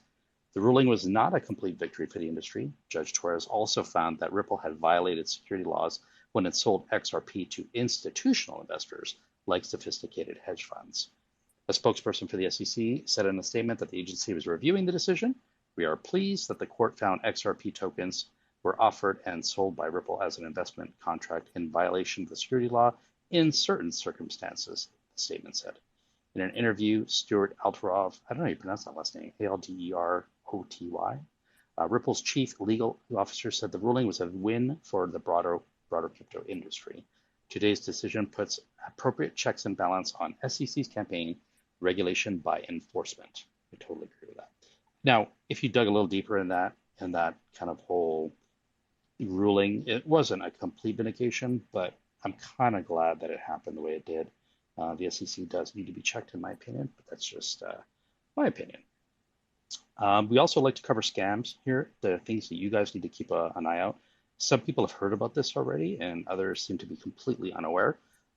So this one, so typically scams target your crypto wallet, right? All of your assets. So for instance, dusting. Somebody, sends you coin, and then you try to interact with that coin. You're like, hey, I don't recognize this, and then you go to sell it. Then that puts your wallet in as compromised, right? So one of the ways you can keep your DeFi wallet safe is by removing token approvals. So when you interact with a smart contract to buy, let's say, DeFi tokens, you give permission in your wallet, which in theory is a good thing, designed to keep you safe, right, from unauthorized transactions. But not all DeFi projects are created equal, though, right? Some DeFi projects create smart contracts that aren't safe. Many have vulnerabilities within the contract for exploits. And by interacting with a vulnerable contract, you put your DeFi wallet at risk. This is why audits for smart contracts are important.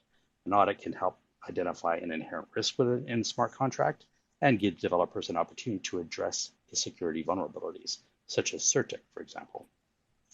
For those that interact with audited contracts, the risks are far less than those who interact with unaudited contracts. For example, brand new token project where people are chasing those quick pumps. When the scammer finds a vulnerability in the smart contract, they can then target people who have interacted with that contract. For those that are concerned with token approval exploits, people can remove token approvals through the website BSC Scan in the token approval section.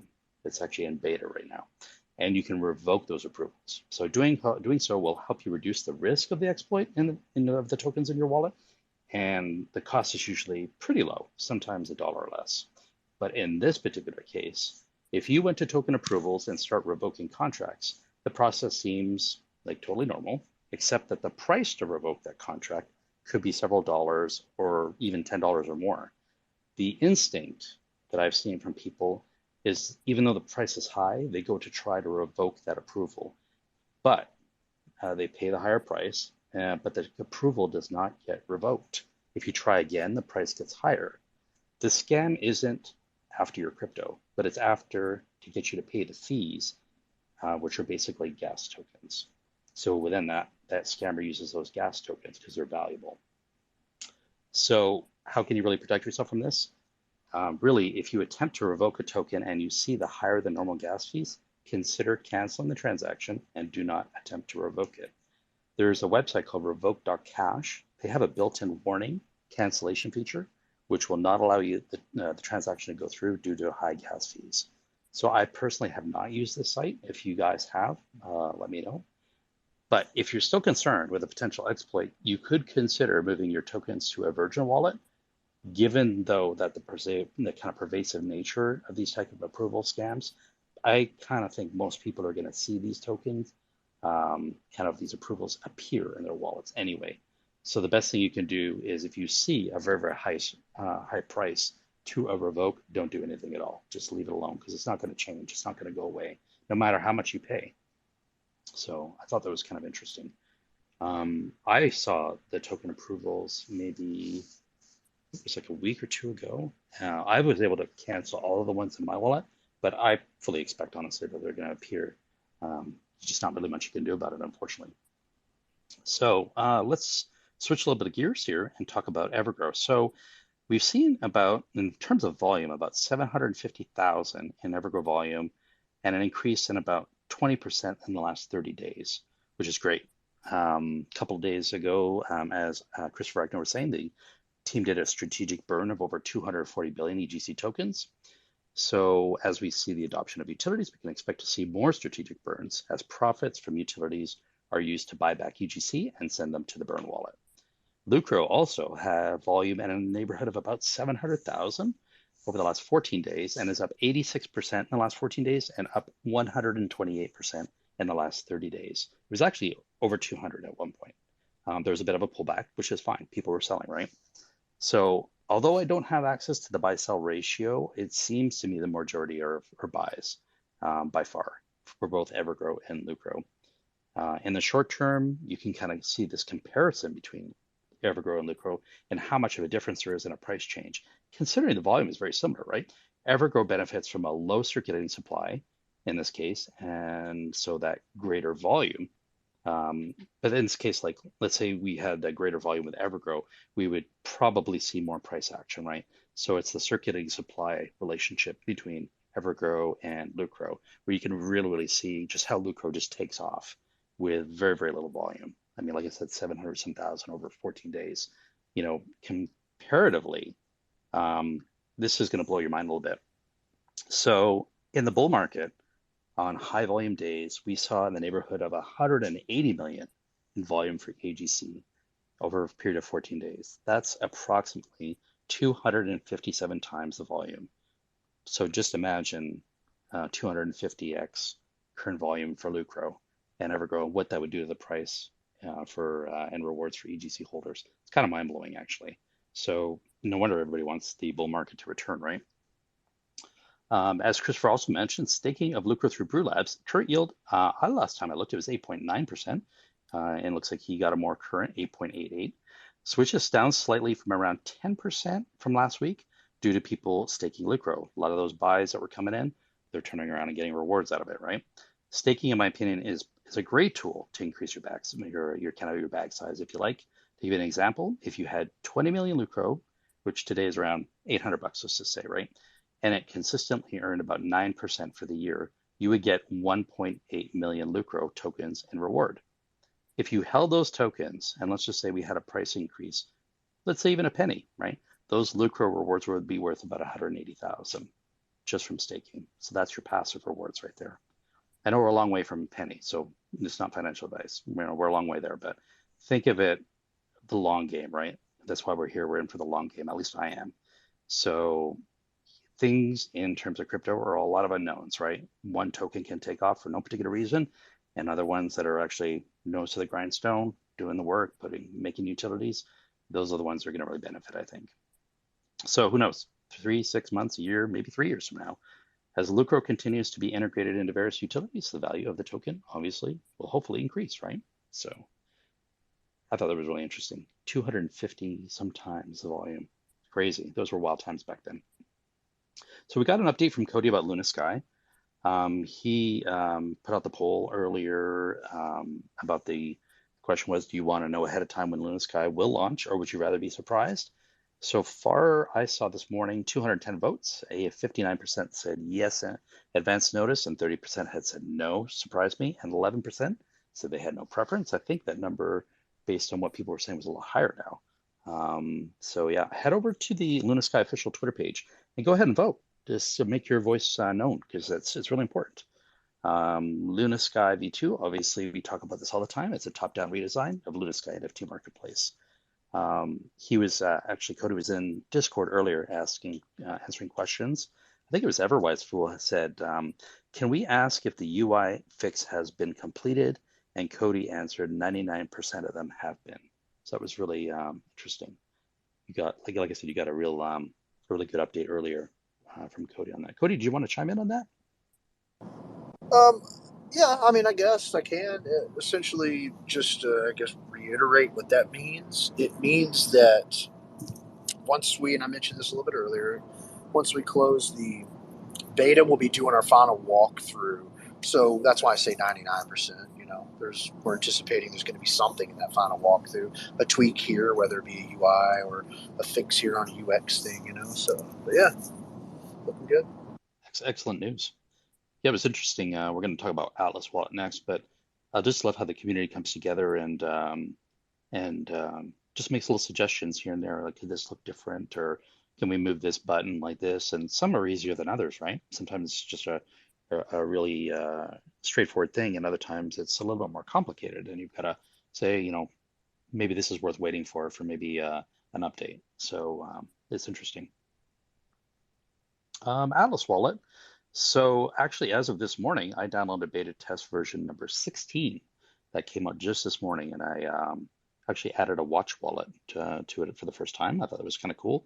I chose the dead wallet of all things. I was curious, what is it going to look like, right? And I didn't know this before, but this is not just one dead wallet for EverGrow. This is a bunch of dead wallets. And Marios had to, like, he kind of filled me in on that. I was like, I had no idea. I just thought this was just our dedicated dead wallet. Maris, can you speak a little bit to that? Because I was kind of shocked. I was like, what are all these tokens doing in here? Yeah, so the address is common for every token that they want to burn. They send the tokens there. It's obviously it's the dead wallet. Nobody controls it, so it just and the value is insane. uh, but yeah, that mostly this is it. Now I mentioned a few stuff about EverGrow and the tokens and how to track it is so complicated. Like this contract is, I don't know. I spend hours and hours on it. It's insane. But if you want to see the simple way, if you want to see the burn tokens, just go to the holders. It's a top wallet to track the EverGrow burn tokens. I tried different ways and I was so confused for that. Yeah, I thought it was interesting because I went to PooCoin and then I looked at holders, and then of course the dead address is at the top, and then I wanted to see, well, like, it was kind of a little hard to track because it didn't necessarily show chronologically when the latest burn was, and I don't really know why that is. Like, I just go to Safe Moon Dave's site now just to see the burns. Yeah, you won't catch that. You will catch manual burns. Like if I want to burn, let's say, an amount, and I will on purpose send some tokens to the dead wallet, you will see that because someone else did it. But the contract burns, you cannot see them like going out and landing in the burn wallet because it's done through the contract and through the LP somehow. If I remember correctly, I did this months ago, but you cannot catch because there was, I remember guys and especially fighting about this one, that you're not burning, like the tokens don't appear in transactions. Yeah, and we asked Praveen, who did the contract, and he said that the burns are being through the contract, so you cannot see them going and landing like in the dead wallet. It's insane. I don't know how it's done. But yeah, as I said before, the easy way to track them is either through the Safe Moon Dave.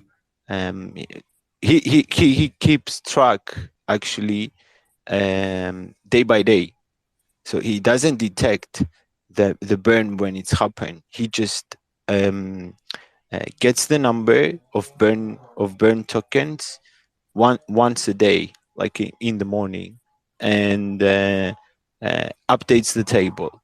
So you can see it there, because if the amount is different, you will see it.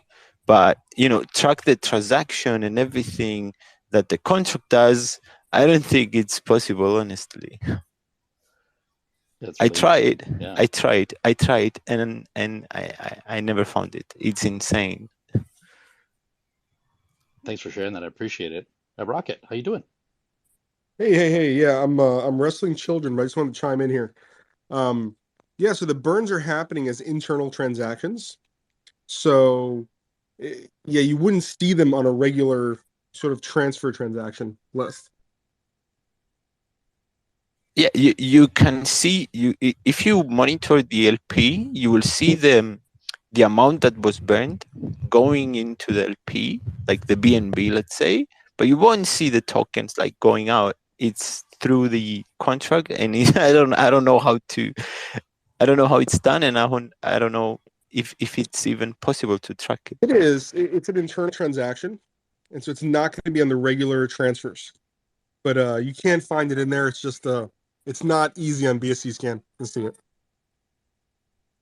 Thanks for saying that. Nice. I appreciate it. Right on. I appreciate you saying that. So for at least Atlas Wallet, we really didn't go into a lot of detail in the last space about, probably the last two spaces about Atlas, just kind of the features, because I guess we kind of just take it for granted that people know. But I'll just go over the highlights real quick that I know are working and we're they're working on, and it's currently in development. So the on ramp from fiat currency to, let's say, BNB, So that is obviously part of it. So that'll be through Simplex or Mercurio. There'll be a bunch of different providers depending on where you live. That will determine how you can on-ramp onto the wallet. The big thing is the built-in integrated swap. So you can convert your crypto. So this morning I did BNB to Lucro, just right in the wallet. It was built in. There's no need to go to PancakeSwap as a separate site or anything like that. The cross-chain swap is another big one. So if you wanted to go from ETH to BNB, BNB to Bitcoin or something like that, all of those things are built into the wallet, which is huge.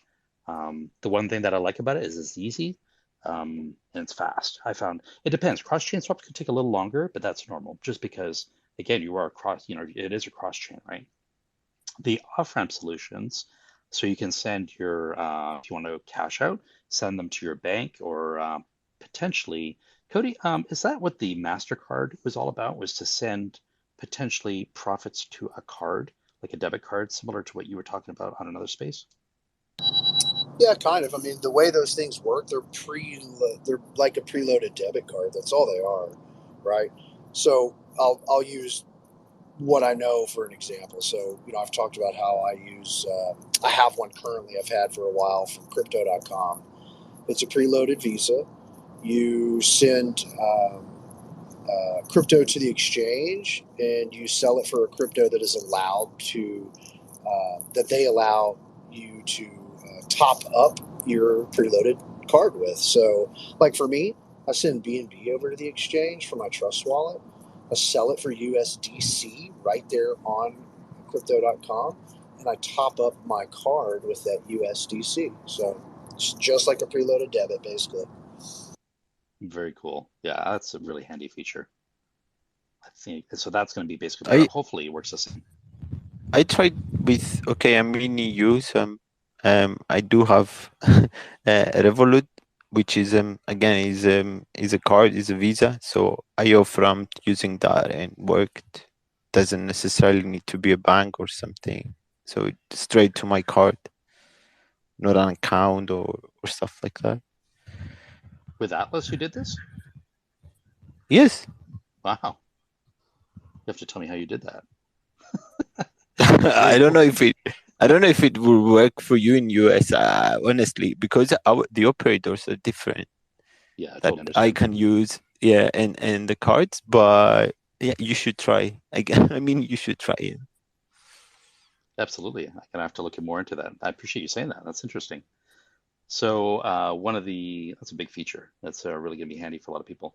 So one thing I did talk a little bit about was the watch wallet feature, so that you can actually watch if you want to watch a whale out there, in particular, let's say an EverGrow whale or a Lucro whale or something, you can add their wallet to your Atlas wallet, up to 50 total of a watch wallet. So you will get notified too. While we're doing this space right now, because I'm watching the dead wallet, I'm getting all these notifications of all these tokens being sent to various wallets, and it's pretty cool. So you can keep an eye on your on a wallet, on a whale, and I think what's another feature which I really looking forward to is a buy direct to wallet feature. So let's just say you're watching a wallet, right? You can buy let's say EverGrow or Lucro or whatever you want, and send it directly to their wallet without it actually touching your wallet. So it's like a gift. So if you want to, like, let's say you have family members that maybe you want to get them into EverGrow, or maybe you want to get them into Lucro or another Bitcoin or whatever, you can buy directly to their wallet, and I think that is pretty darn cool. Of course, you can store NFTs in there in your wallet. There will be a Chrome extension for desktop, so you'll be able to connect on your PC. I don't know about iOS. I'm not too sure if that's going to work. Maybe if you have I'm not too sure how that would work. Obviously on the Apple App Store and the Google Play Store. How they will be released and the timing once they're ready, I don't necessarily know. Apple generally takes a little longer. Google Play is a little quicker. So that'll be interesting. EverGrow Love. Yeah, thanks. Appreciate it. I had to drop earlier. I was driving my wife home. I let her play around in a thrift store, but yeah, it got to where I couldn't hear you. No, I just heard you say something about the watch wallets being able to watch. That's not even the best feature of that watch wallet. The best feature is if I set up my son's wallet as a watch wallet, I can just periodically randomly send him crypto on that watch wallet without him even knowing. That's like really cool to me. Awesome. Yeah. Really great feature. Yeah, you can directly on ramp for him. So you just go to the wallet and you on ramp, and it's landing on his wallet. You don't have to do an extra transaction to transfer, if you want to. So yeah, especially for a tax token, that's the savings right there. You don't have to pay twice. I thought it was really cool anyway. That was pretty cool. So yeah, so as far as we talk about all these different utilities, right? And in case you guys haven't been paying attention, what is the timeline of release based on like 1, 2, 3, 4, right? So based on the information that's been released publicly, LunaSky V2 launch is in the very near term. Then EGC Staking, that's planned after V2 launch. EGC Staking will be on the EverGrow site, so it'll be landing right when you open up evergrowegc.com. It will be there, kind of like I don't know if it'll be right on the front page. It'll be interesting to see. Lucro Games appears to be following EGC Staking. There will be 2 games that will integrate Lucro into that, so that's a utility right there. And then I understand Atlas Wallet will be close behind Lucro Games. Sam had tweeted last week that he said Q3 is really where these utilities are all going to get released in. So 5 utilities, if you can count 2 games for Lucro. So yeah, all within this period of 3 months. So strap in, it's going to be really interesting. I'm going to go ahead and bring up iSavior.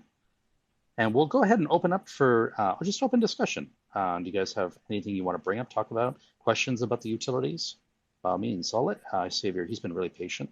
I'll give him a chance to connect, and then we'll go from there. iSavior, can you hear me okay? Yeah, I can hear you. Good evening, all. How are you doing? I'm fine. Okay, I have 2 questions to ask. I want to ask Cody, from the onset of this project, it was stated that the team will be getting their payment via rewards. So with the current turn of change and situation now where the rewards are not really coming as it is, how is the team managing their payments?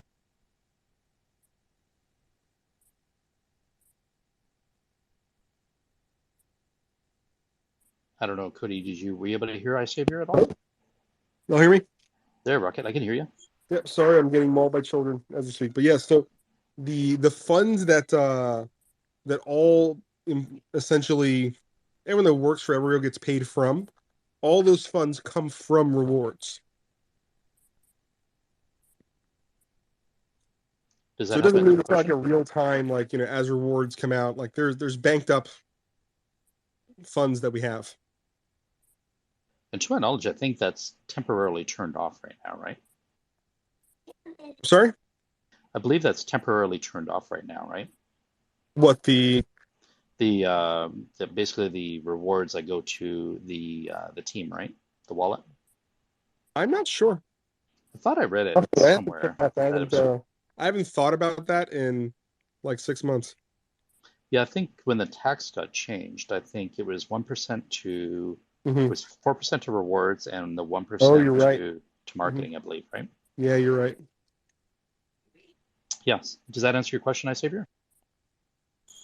Okay, yeah, it answers. Okay, before I go, please, Steve, it's just a suggestion, but I think it is a good suggestion. You can also see a way to handle this space to be time, unless only if we are targeting for the maybe UTC for mostly European countries, so that because let the time somehow be adjusted to also favor, because I'm struggling to stay awake here. But thank you. That's all for now. No, I really appreciate it. You're more than welcome to send me a direct message with a question that I can hold in the space, and then you can listen to the recording at your convenience because this is recorded, and I'll also put it on YouTube and Spotify and all that stuff. So, but I appreciate it. Right now, the time that I've got going on, that's kind of what works best for me, but I do appreciate the suggestion, and maybe we'll do a poll and see everybody lives all over the place, so we do the best we can, right? So EverGrow Love, go ahead. Yeah, I just want to say, I know that this is your thing. This is EverGrow Steve's space, and this is what a lot of us are used to. There's nothing stopping somebody from another country who has a time conflict from creating like an EverGrow Nigeria or something, just to cater to a different time zone. And you'll find out that a lot of us that are awake, maybe it's early morning for us, or we might stay up late or something. We might get on those too, just to help answer questions and to help cover some topics of interest. So I don't think it would be a bad idea to start a space for a completely different portion of the world and just keep everybody informed. Yeah, I'd be all for that too. I could definitely be on those a lot more. This time zone here is pretty rough. Yeah, Xavier, if you feel like something that you want to start and connect with other people that like EverGrow, and by all means, there's nobody stopping you. You're more than welcome, and we're more than happy to drop in and help. It's a whole nother day in Australia. Yeah. And how does the future look? Looking, Frank? The future looks, I can tell you, Bitcoin's still the same price. Oh, right on. So the future holds no difference there for you in Bitcoin. And yeah, and it's cold at the moment here, so that's all I can tell you. I'm looking forward to that then. It's like the molten core of the sun here right now. Nah. As a fisherman, I want my nice weather. So, dude, it is 116 here right now, Fahrenheit. For those of you that use Celsius, that's 46. I am miserable. Wow. But is it a dry heat? Yeah, it is dry heat. I'm still miserable. That sucks, man. It's a lot of places are really getting hammered with just nasty weather right now. I'm not going to say anything just because I don't have a right to complain. But EverGrow Love, go ahead. Hey, yeah, I just want to say, you're asking about future and stuff. This is financial advice, okay? I can tell you without a doubt that Bitcoin will either go up or go down. I mean, without a doubt. So there you go. That's exactly what I need to hear. That is such a bold statement. I can't believe you made that on a recorded call. Gosh, I'm telling you, I hope that it'll come back to bite you, my friend.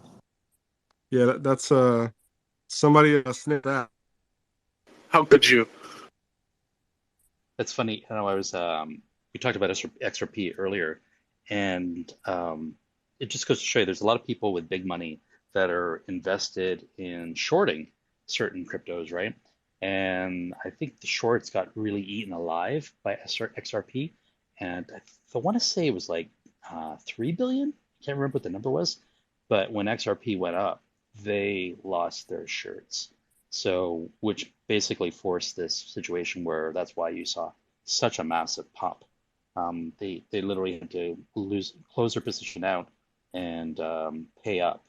Otherwise, they could. I mean, that's the thing with shorts, right? You can make a lot of money when they go down, but if they go up, there's a potential to lose a lot of money too. So, but the future, you know, it is like 50% up, 50% down.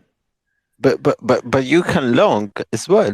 It's not just short. Exactly. Yeah, exactly. But I don't know. Like you saw data for it, like how many got liquidated on XRP. Let me see if I can find it, because I read it somewhere. I just didn't write it down, and because it's usually when it's either you see the chart and you go and you go long or short, whatever, and you trade, or you get some like info, and then you translate that to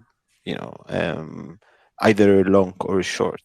So I don't know how many people with some info would go short on that. Yeah, it's weird. The number I'm seeing here is $300 million in shorts obliterated when the market surged. So yeah, I thought it was billions, but it's 300 million. So that's a lot of money. Xavier, go ahead. Okay, Steve, I think for a couple of 2-3 spaces, I've not heard you talked about the stores that you run, the EverGrow stores. Please, can you just elaborate on the progress and what is currently there? So progress in terms of you're talking about like profits and that stuff. There really hasn't. No, no, Go ahead. not just profits. I'm talking about the progress in your collections, the collections on the stores. Oh, I see. Like new product. Yeah, yeah, yeah. I haven't done any new collections recently at all, just because I've been so busy with work and stuff like that. It's been really rough on me, but it's definitely on my radar. I know a few people have looked to do some new collections, and as soon as I have some spare time, that's definitely something I'll work on.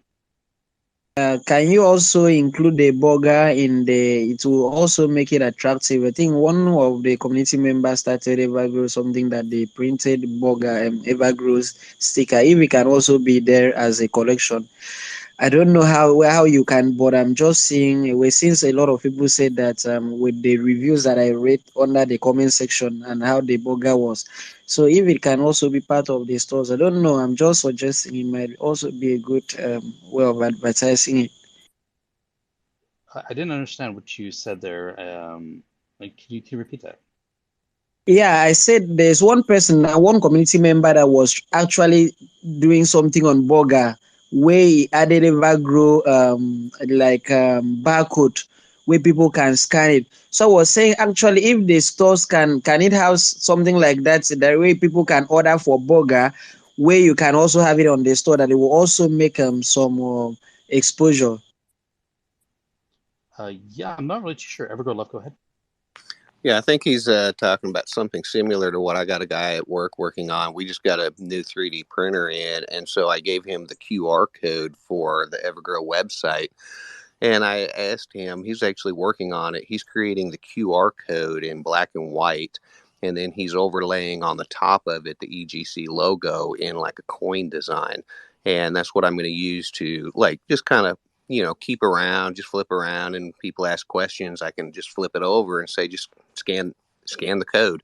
So I think he's talking about something like that, offering items that have like the QR code or something to increase exposure, whether it be stickers or the QR code on shirts or anything really that somebody can just walk up and scan and gain exposure from. Yeah, I like it. I like it a lot. That's a great idea. I've got some clothing that has the QR code on it, so as you wear it and people can scan, let's say, from behind. The stickers, I kind of designed a little bit.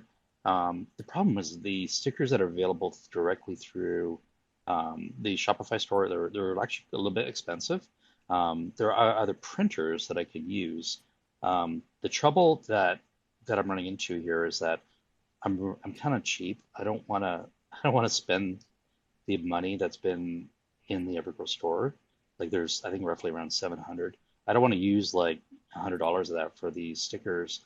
And then you know what I mean? Like I want it to come back to the people. So the t-shirts that I'm going to go and list on the store, the Atlas World t-shirts, I'm hoping those will generate the revenue, and then I can kind of, use the money for other things and still use the majority of it for the buyback and burn or for giveaways. Go ahead, EverGrow.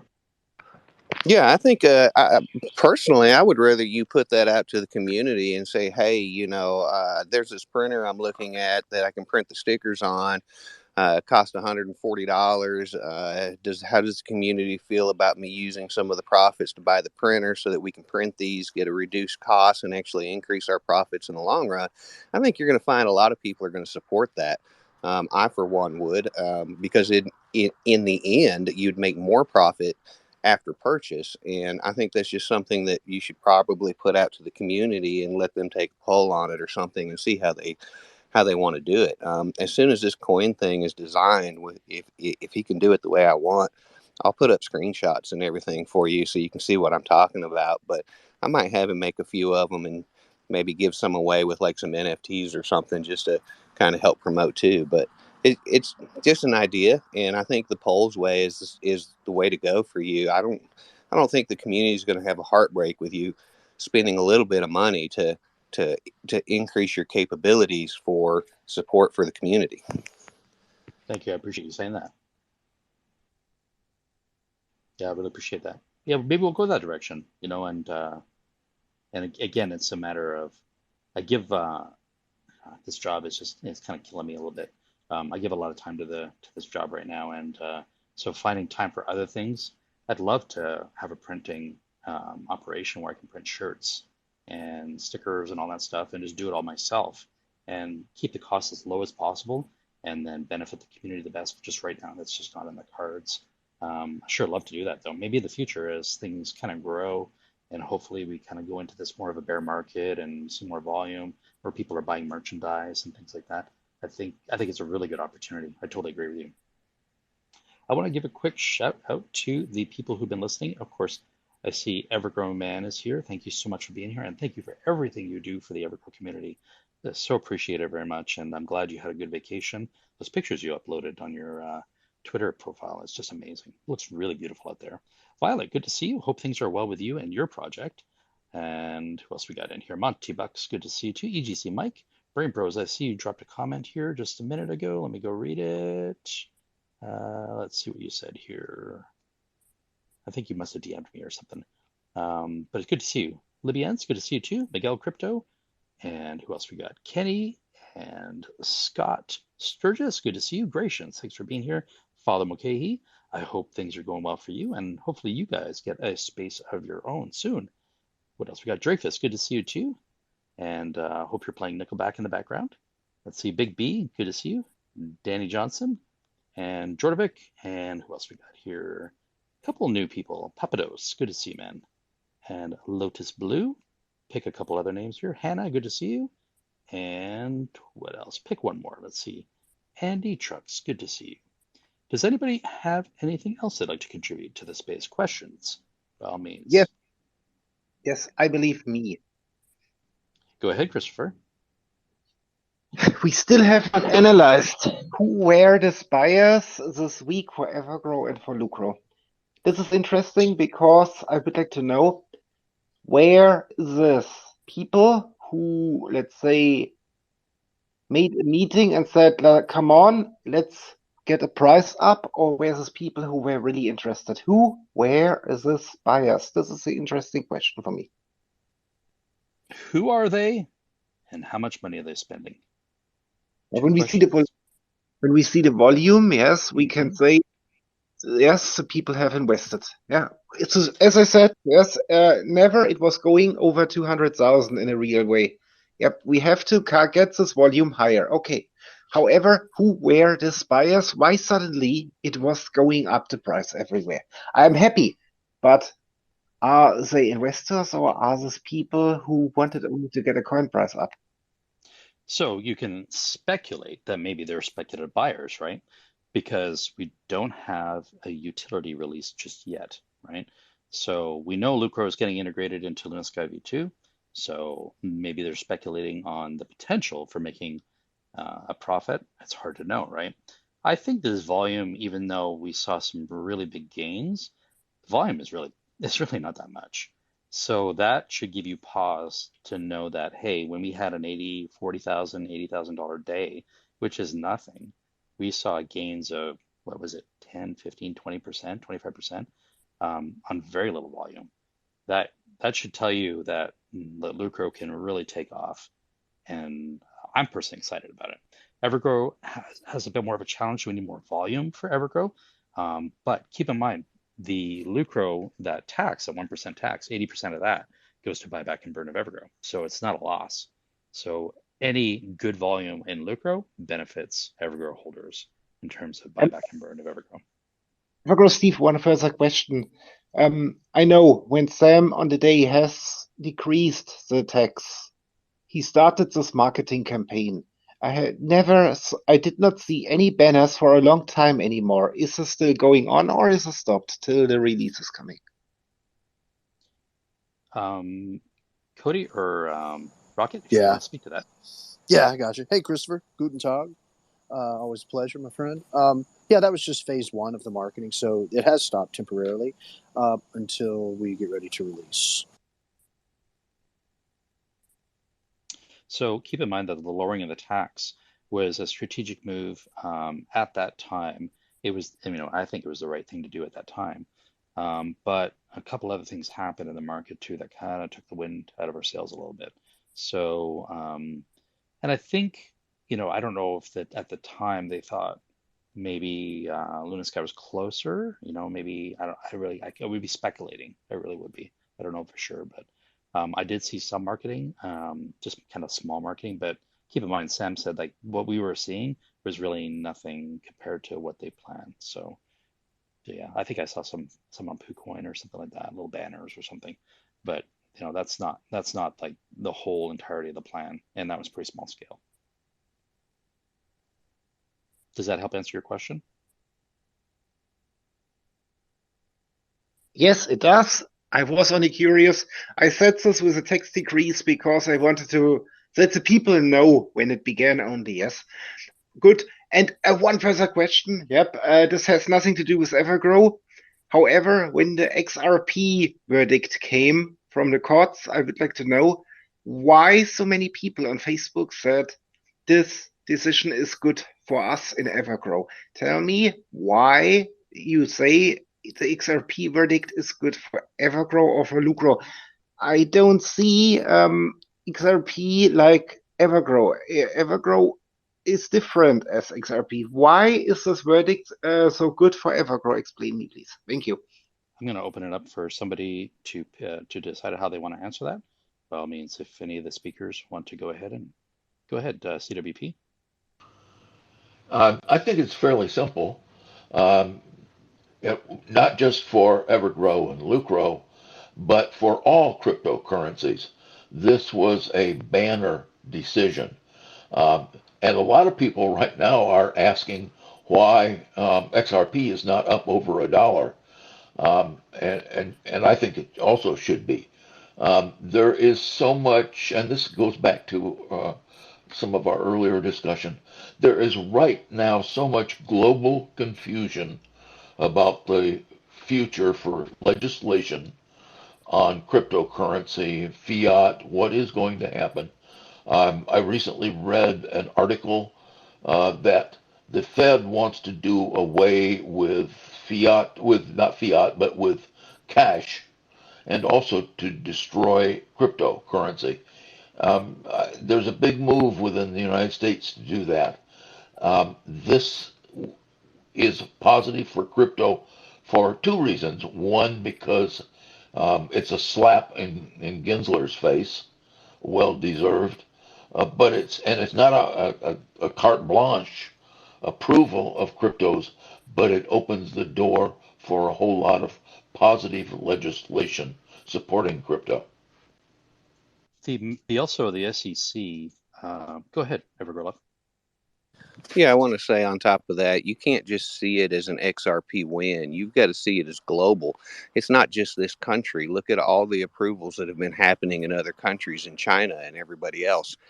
The more countries that start making decisions like this, that's where the huge impact is coming in. So, yes, a lot of people saw it as an XRP win. Yes, it's going to help America or wherever we're at. It's going to help your country. No, it's going to help crypto worldwide gain acceptance and gain the right passage.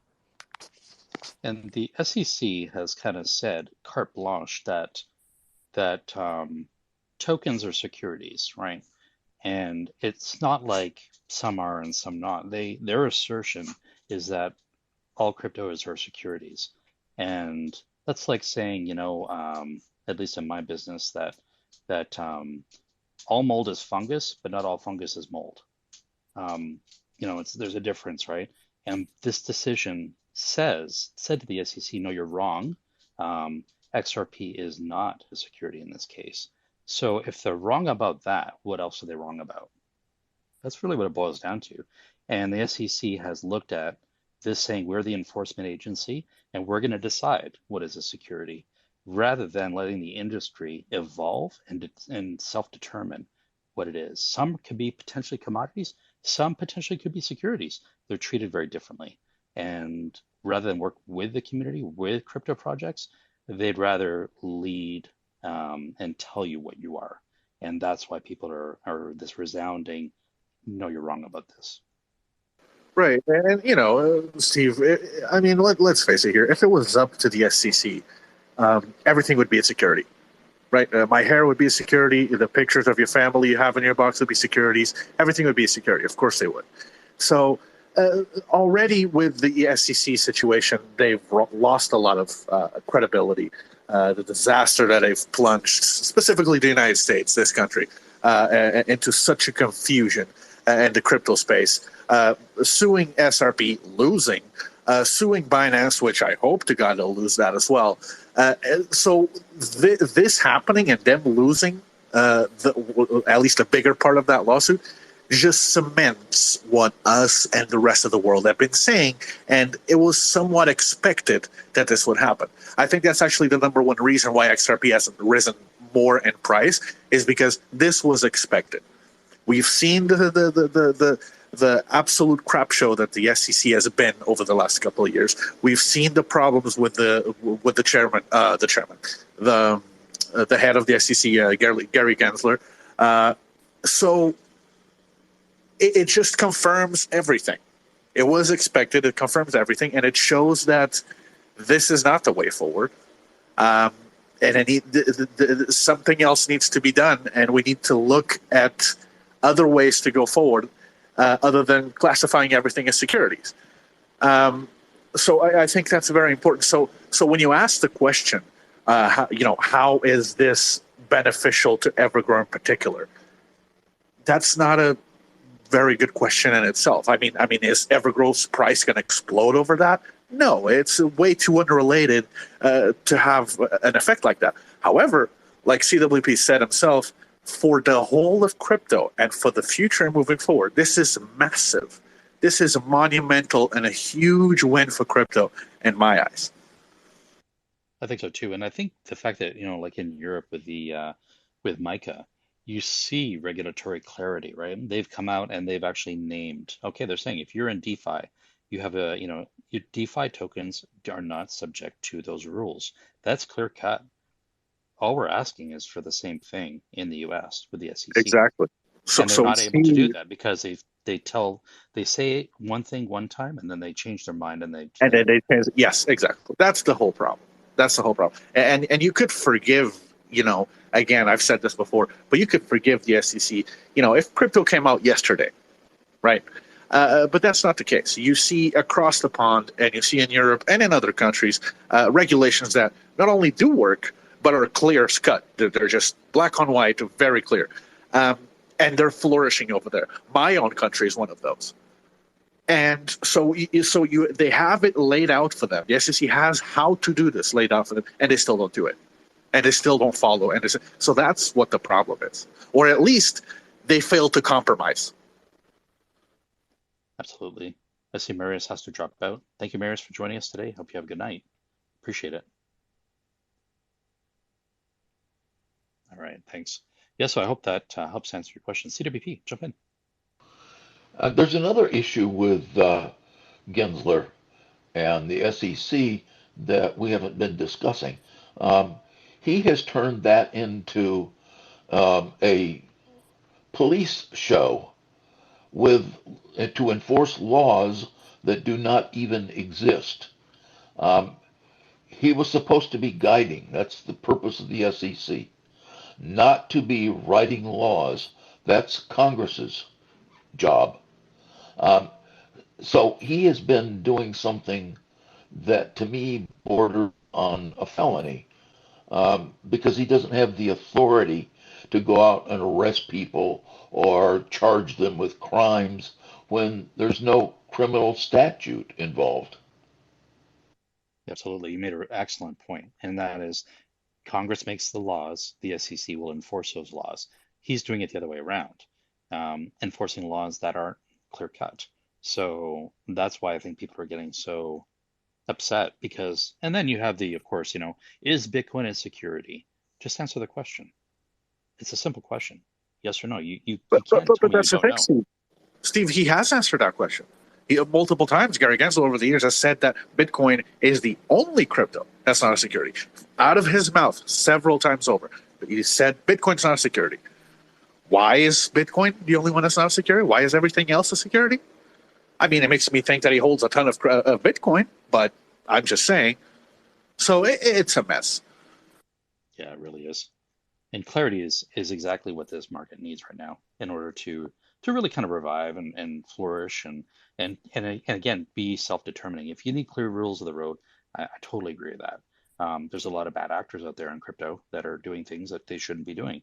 But as I think Moon, you said, was it you that said at the very beginning that the stock market was no different at the very beginning? It needed rules, it needed guidance, it needed That was EverGrow Love, I think. Oh yeah, EverGrow Love. Thank you. I appreciate it. So once we have at least some clear defining rules, then I think things will get for the better. You'll start to separate the projects that are not really in it for the best of intentions. Yeah, go ahead and jump in, EverGrow Love. Yeah, I just want to say, for all the people that think there's a lot of scams right now, you really need to go back. Do you realize how many scams there were when the New York Stock Exchange first started? I mean, it was crazy. And that's what forced them to start making rules and stuff. We're in the same boat. So, yeah, there's scams, and there's going to be scams until those rules are in place. And it's just the nature of the beast. Absolutely. Crash BNB, how you doing? Good, man. How you doing? I'm very well. Thanks for coming up today. Yeah, no, I just wanted to say, like it's almost like Bitcoin has favored trading status, like we do with other nations for trade and things of that nature. It just points that Gensler may not hold Bitcoin, but surely his billionaire acquaintances do. And so it's kind of obvious that that's the whole genesis of protecting Bitcoin. I think you're absolutely right. That's just my take on it. I mean, the man did love his private meetings with Sam Bankman-Fried, so. EverGrow Love, jump in. Yeah, I just want to say, this rolls back to what we talked about. I think it was 3 spaces, maybe 4 spaces ago, where I had already said that, fear and greed drive the market, and who's the biggest manipulators of the market, and who drives the fear and the greed? It's the government. They have a purpose. They have a reason. And this is no different. Okay, Bitcoin's not a security. Well, okay, that's because you need that for some reason. You wouldn't make that decision. You wouldn't make that publicly known without having a reason. Same thing that they're doing when they come out and they say, hey, I'm filing a lawsuit. All of a sudden it's driving it down. Same thing I said when that first happened. I came out and said it's going to be. I'll be surprised if it's weeks, and it wasn't. It was like literally a few days, and they came back, and then all of a sudden there's this big move, and there's these counter lawsuits and everything else, and there's all this flack over Gensler, and now look, we're at this XRP thing. It's fear and greed. I'm sorry if you can't see it there. You really need to step back and look, So I'm curious, where do you see this going? Like EverGrow Love, where do you see this going? So like with the XRP thing, I mean, everything right now, there's a pump. Why did they want the pump? I mean, look at it. I'm not a big conspiracy theorist, okay? But when it comes to the government and money, I am definitely a conspiracy theorist because the government loves money, especially when it's easy money and it's not their money, it's our money. And this to me is just a push. They're taking some gains. They're going to come out. You're going to see it again here in a little while. The SEC's already made a statement saying that it's been misread and that they're going to do something about this. There's some kind of action that they're taking. I already saw that come out. I was like, okay, so there's another bit of this that's getting ready to come that's going to cause another little bit of a dip, and then you're going to have another big gain again. I mean, it's just manipulation. I see it over and over again, and it's been happening since the bear market started. You got to step back and look. Watch who's sending you that news, and where's it all originating from? I mean, keeps coming back to the same source. So let me ask you this then. If it was about money, why not just, pass a law and then say, okay, these are securities, these are commodities, tax them. We know there's going to be a tax on crypto, and then they're going to make even more money because there'll be clarity, and then people will understand the rules of the road, and they will make, incredible revenues from tax. Why not just do that? because you need the masses. So right now, look at it. Okay, you got to look at your other commodities. You have gasoline. That's got a pretty decent tax on it, right? But that's not addictive. Yeah, it's something everybody uses, but it's not something they need. Look at cigarettes. Look at alcohol. Look at the things that people get addicted to. Look at the things that they really try to get into. Look how high the taxes are on those. Okay, it's the same thing. Yes, they can tax it, but they can't justify an extremely high tax. So it'd be a very low tax right now. Okay. Once you get a big mass push of people into this, they don't want it to be, I honestly believe they don't want it to be regulated yet. They don't have to report it yet. Crypto is different. It's not like you have to report your gains on the stock market and everything else. Some of them, yes, you report, but I can guarantee you there's politicians that own crypto and they're writing this because it's not something that they have to claim. It's not something that they have to make public. Okay, fair enough. CBP, you want to jump in? Yeah, I want to add a couple of things. Um, and I'm honestly not a big conspiracy theorist. I've explained that two people deciding to do something illegal is a conspiracy. So our government is full of thousands, or if not millions, of conspiracies. So is industry. So is local government. So are religions. I mean, it goes down to individual people and community conspiring to do something illegal. I see two things with this whole Gensler episode that disturbed me. I've been a political junkie since, because of the family I grew up in, partially, since I was in grade school. And I have never seen the faith and confidence in the U.S. government at a lower point than it is right now. And that's through civil rights, through the disaster that the Vietnam War was, and the terrible upheaval in the country during that time. Um, so this is just one more evidence to people on both sides of the political spectrum that the government doesn't have our interests at heart at all. The second part of this is the people in power are scared of money, not their money. They're scared of my money because money is power. Cryptocurrency has come along and made 16-year-olds millionaires. And that scares the bejesus out of the structure in power because it's a direct threat to them and their power. Go ahead, Bart. Thanks for being patient. Oh, no problem. Yeah, my take is, it's all a hypothesis. We don't know for sure if the government's being conspiracy to do the crypto game or not. But yeah, EverGrow Love pointed out a possible scenario that looks like it could be likely. We don't know for sure, but why put regulation on something when it's so easy to manipulate the market up and down? And maybe that's why it hasn't been regulated over the last 10 years. It's a very interesting take. I mean, it is possible that, for instance, let's say Bitcoin, I kind of thought that Bitcoin was kind of going to move independently of the stock market. A lot of people had theorized that, when there's fear in the stock market, that people would retreat to things like commodities like gold, silver, and potentially crypto.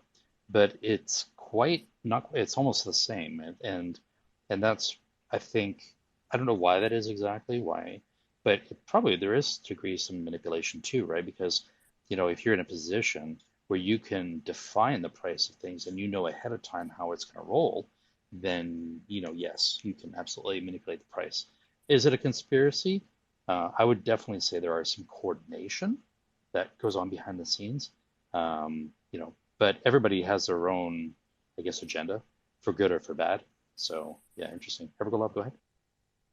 Yeah, I was just going to point out, you said it's moving with the markets and everything. Well, if you think about it, 5 years ago, it didn't move with the markets. To me, there's been a lot of testing, a lot of information coming out at specific times, And somebody is getting good at manipulating the crypto market, just like they do all other markets. And it will eventually get to that same place. Like I said, I'm not a huge conspiracy theorist, but like CWP, when it comes to the government and it comes to money, yeah, I've got a little more eye that I like to keep on that, just to see what information comes out at what time from what organization and what impact is it having. And when you start looking at that and you start looking at patterns, yeah, it could be a theory, but those patterns usually have proof in existence. Thank you for saying that. I appreciate it. So I'm curious. I wanted to get your guys' take on kind of Lucro specifically right now, just because we saw the last 2 weeks some more volume than normal, I would say. And do you think those are internal buys of people who are kind of the EverGrow people?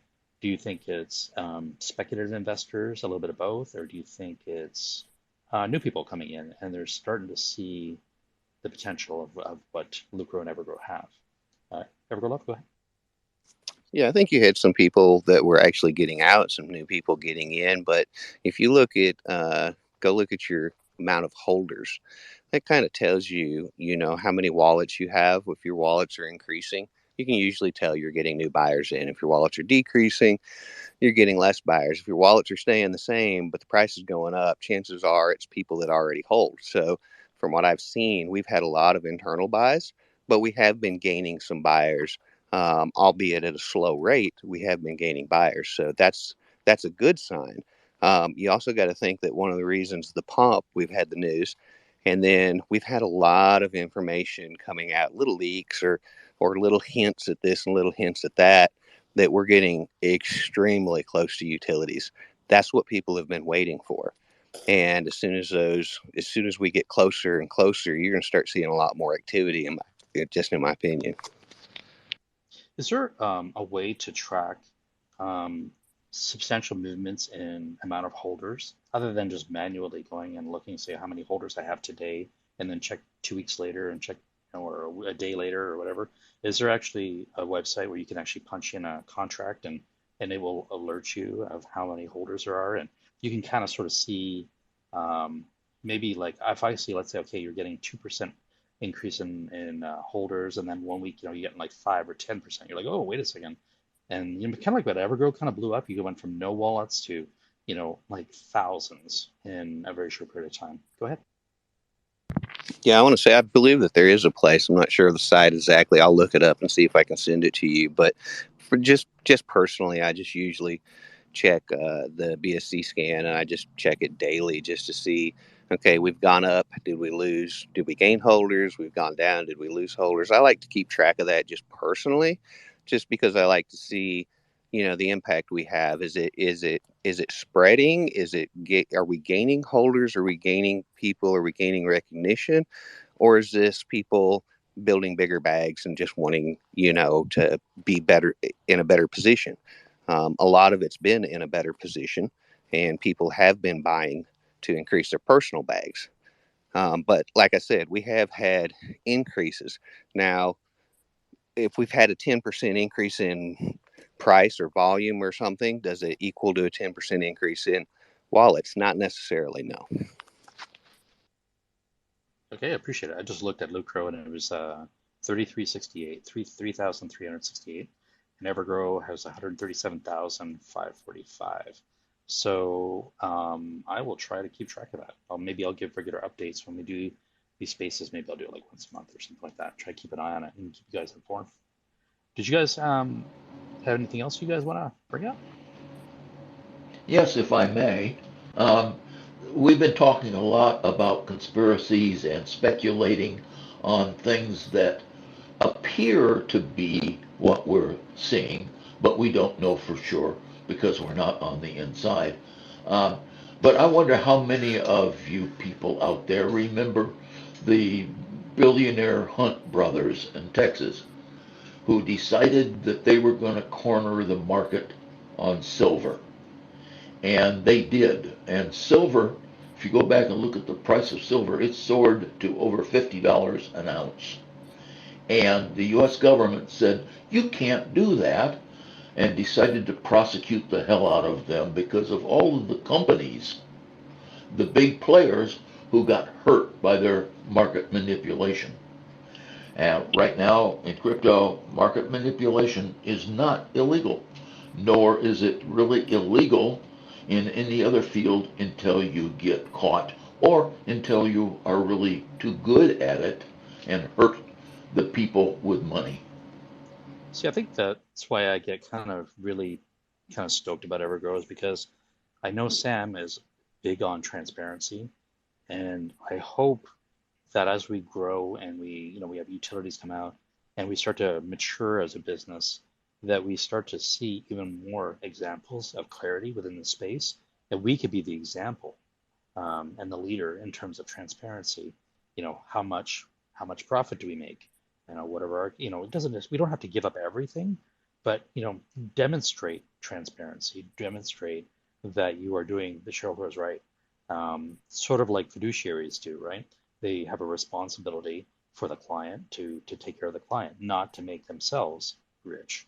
So I really hope for that, and I know that based on what I've heard from Sam and Paul, that's kind of the point. We're going to lead this direction, and we want to be a well-respected company outside of crypto, not just in crypto. So yeah, EverGrow, love, jump in. Yeah, I was just going to say, so, I've been with the company since the beginning. One of the reasons I've been with the company since the beginning is because of Sam. With cryptocurrency the way it is, and his knowledge and the fact that he's done investment, he's had his own investment business. He knows the regulations. He knows what needs to be done. He knows what needs to be transparent.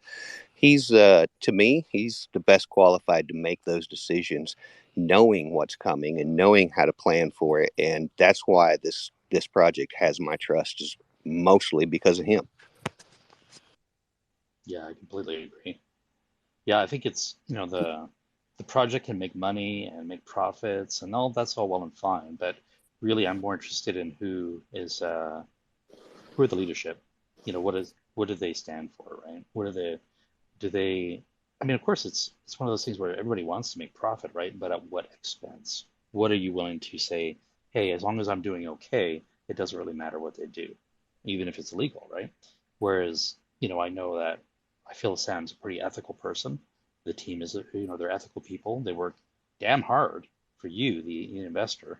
And that's the reason why I do what I do, is because I believe in these guys. I believe in their vision. Even though I can't really see what all that vision is, I can only see what I can see. But you can, it's like reading a room, right? You walk in and you can kind of spot pretty quickly who the people you want to hang around with and who the people you don't want to hang around with. And that's kind of gut instinct that I really rely on. And so far, it's led me pretty good. Steve, yeah, I'm so glad you said that. And let me just say this, and contrary to EverGrow Love, I would say I'm the absolute opposite. I did come into this community, to the EverGrow community, and stayed in the EverGrow community for the EverGrow community, sure. But I did not trust Sam when I first arrived here at all. I didn't know the man. I had no relation whatsoever. And I'm being serious.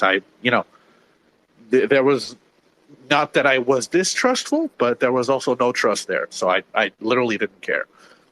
Over time, the chairman has proven to me that he's worthy of where he is, and that he should have the position that he has, and that he has the best interests of the holders and the company in mind. And that is one of the biggest reasons why I stayed in the community, is because of Sam, not because he was here to begin with, but because he proved himself to me, at least to my standards, that he is worthy of being where he is. And I think that says a lot. You were talking about transparency earlier. I mean, I'm going to be honest. Compared to other projects where I am, not going to name them, but EverGrow is by far the leader when it comes to transparency. Might not be the leader in price, might not be the leader in the number of holders, but in transparency, I'm yet to find equal. And I think that's very important, and we need to stick to that and definitely be a leader in that, because that's what this space needs most of all. Was there a moment for you, Moon, when you kind of like had that, or was it just an evolution over time? Or was there something that he said or did that you felt like, yeah, I trust this guy? There was no one moment. It was definitely what you said. It was over time, following him on Twitter, listening to him speak, listening to him answer questions, seeing him make mistakes, and how he came back from those mistakes, admitting that he made mistakes. That's something I don't see. That's something you just do not see in the space, which is it just immediately loses respect from you if you cannot admit your own mistakes. I make mistakes every day. So does everybody else. And I think that's incredibly important. It's not that if we are going to make mistakes, we are going to make mistakes. It's how we recover from them and how we move forward from them that matters. So hearing him talk, hearing him reply to questions, seeing the moves and then the justifications for those moves that he did, that at the time didn't make any sense, and then lo and behold, 4 or 5 months later, oh yeah, he was right. And that's happened again and again. So to me, he's earned himself. Yes. Yeah, I completely agree. EverGrow Love, go ahead. Yeah, I'll agree with him that it is something that's built over time. I think one of the reasons I said what I said was because part of my process for getting into a crypto is to not only just research the crypto itself, but to research the key people. And doing some research on Sam, I mean, it was just I was pretty impressed with his background and his portfolio and just the things he had been involved in, and that's kind of why I said it. He kind of took me on from the beginning. Another thing that I wanted to talk about is you were talking about the vision of the team and Sam and everybody. And, like I said at the beginning, when I said I'm like a kid that knows what's in the present, but I can't open the present and I can't tell anybody, some of the things that have been told to me, it's like the vision that you guys know about, that's awesome. But the vision that you don't even see yet, I mean, there's so much going on that people don't know that this project has already started thinking about or has already started working on. It just blows my mind. Go ahead, CWP. I want to concur with that. I didn't trust Sam at the beginning, but that's because I'm very jaded about corporations. I think corporations are corrupt. They lie, they cheat, they hide, they hurt people, and they do very little of any benefit. As I said, I'm very jaded about corporations. Um, but Sam did the opposite. His honesty, his being able to say, we made a mistake, was absolutely awesome. Those things, he's real. He's a human being. And there's never been another corporate officer that I can honestly say this about, and I mean this, and Sam's not even here to hear me blow his ego up, but honestly, he is the only corporate officer in my history of my life that I would trust my life with. It's funny you say that, because I've heard there's people that I talk to at work, right? And they listen to Sam and all that stuff, and they don't even have anywhere near the interaction that, I mean, not like I do, but they feel exactly the same way about Sam. They're like, I would trust this guy because they've heard him speak and they understand that, his vision, they understand he has integrity, and that's a very, very rare thing right now. And I think we're all very, very lucky. I'm curious. I'm going to put Cody and Rocket on the spot. Working for Sam, can you tell me how you felt when first interacting with Sam, and what it was like for you, kind of getting to know him and working with him, and if you're able to speak and share your experience, and I think human relationships are really important because we are a community, right? And we all share this kind of vision for things, but we also have an enormous amount of trust in the team.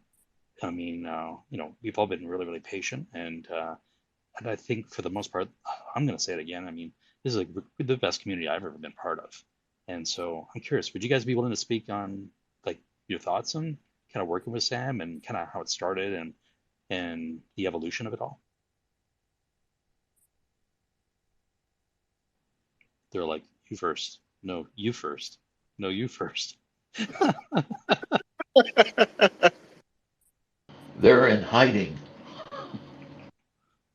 I mean, there's I don't work for Sam or with the company, so I can't speak directly to that. But while we're waiting for them, it's those moments where things go not according to plan, or things simply go wrong, right? Where I think you truly get to see the true character of someone, and I think that's probably what changed my mind the most about Sam, because just think about it. There's nothing easy, whether you're the chairman of a company or just a nobody like me, about admitting when you're wrong. There's nothing easy about that. And even worse, there's nothing easy about admitting you're wrong and admitting a mistake. And the next week you got to do it again because something else happened. And then next week again. That shreds your pride. That really digs into you. It's human nature to feel that way. And that happened to him. And I did not see, and that's when I looked. That's when I looked with a magnifying glass. What's he going to say? What's he going to do? And he took it. And he took it like a champ again and again. And to me, that's everything. Everything. Putting pride aside for the benefit of the business. And I mean, I'm sold at that point. And I know he's not here anymore, but was it Alan? He was saying, like, kind of commenting on experience. Would you like an experienced team or an inexperienced team, right? I see Sam having not necessarily the crypto experience, but he was in a high stress environment. You're dealing with people's money. He has integrity, and to me, he has that business experience. That's what he has, and that's what he's demonstrated this whole time, right? How do we right this ship? How do we steer it in the right direction? How do we maintain our reserves? How do we go forward and make sure that we don't bankrupt ourselves as a company and then all the investors with it? I think that demonstrates a lot. So I think Cody ran away. EverGrow Love, go ahead. Yeah, I was just going to piggyback on what Moon was saying. So I don't know how many people know, but I'm an operations manager. One of the things I do as an operations manager with my people is I let them know up front, always be honest with me. I cannot help you learn. I cannot help you train. I cannot help you become a better person if you're not honest and you don't own your mistakes. It's the one thing that I always try to instill in my people. Be honest, own what you did. Let's work through it together. I will not be mad at somebody for being honest. I will be mad at you for dishonesty. Yeah, that's so well said. It's rare. It really is. Where people try to cover up mistakes and blame other people rather than just taking responsibility. Even if you didn't know any better, you got to kind of come at it from the point of view that most people don't really want to make mistakes. Most people, I've learned a long way through human factors and all that stuff that, a lot of times mistakes are lack of training, a lack of understanding. There's all these other reasons that come into why people don't perform the way they're supposed to perform. And you're usually wrong about it. We have all these ideas that we take, to our jobs and personal lives where we think, well, did they personally do it to slight you? Are they doing it to get back at another person or something like that? And more often than not, that's not the case. Most people want to do a good job. They just don't have the tools necessary to do the job. And that's where, as employers, we kind of fail a lot. And we don't lead by example, like you were saying, right? Just be honest with me. Just be straight up, and if you make a mistake, just tell me, you know what I mean? And Yeah, I think you hit the nail, Steve, on the head when you said that even if they didn't know what they were doing, right? Even if they didn't know better. And whatever the mistake is, I could see that being the case. Not knowing better, I can understand. Again, that's not the problem.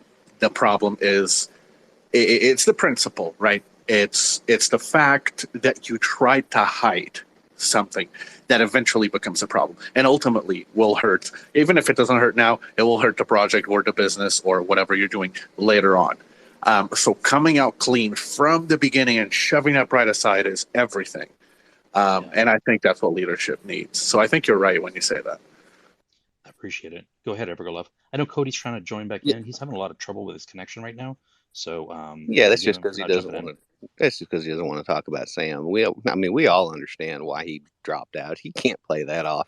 Well, No, I was just gonna. he started the whole toilet paper movement. Oh, Come on, guys, we need more than single ply here. yeah, we You need know, 2 ply, 3 ply. No, I was gonna say, yeah, 100% on that because I can honestly say I have an extremely good team. And the reason for that is because they've learned to own their mistakes. They've learned to bring it up because 90% of my training documents have come from them informing me that there was a mistake made.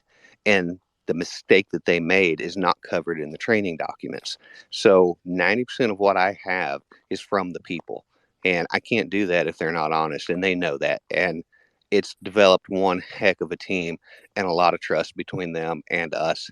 And including the executive management. and the company has benefited from it. Oh, greatly, Yeah, greatly. And we can bring exactly. anybody in, and there's all kinds of training documents. We know the training times now. We know what it takes. We've learned from our mistakes. We've swallowed our pride. I can't tell you how many times when I first came on that I had an executive member come to me and they were pointing fingers at my people and saying they made this mistake, they made this mistake. And right in front of my people and everybody, I'd say, no, we made the mistake because we didn't train them right. Simple as that. That's You pretty just harsh. described a healthy company and or at least where a healthy company should be. Yeah, absolutely. And go ahead, CWP. CWP, if you can speak, go ahead. Come on, turn on mic there.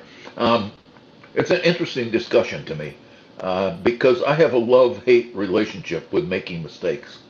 Um, I hate being wrong, but I also like being wrong because I learn the most and have learned the most throughout my life by all the stupid things that I've done and the mistakes that I have made. Um, since I'm so ancient and I have this long history, uh, the perfect example to me of trying to hide an error was made by Ford Motor Company back in the 70s with the Ford Pinto.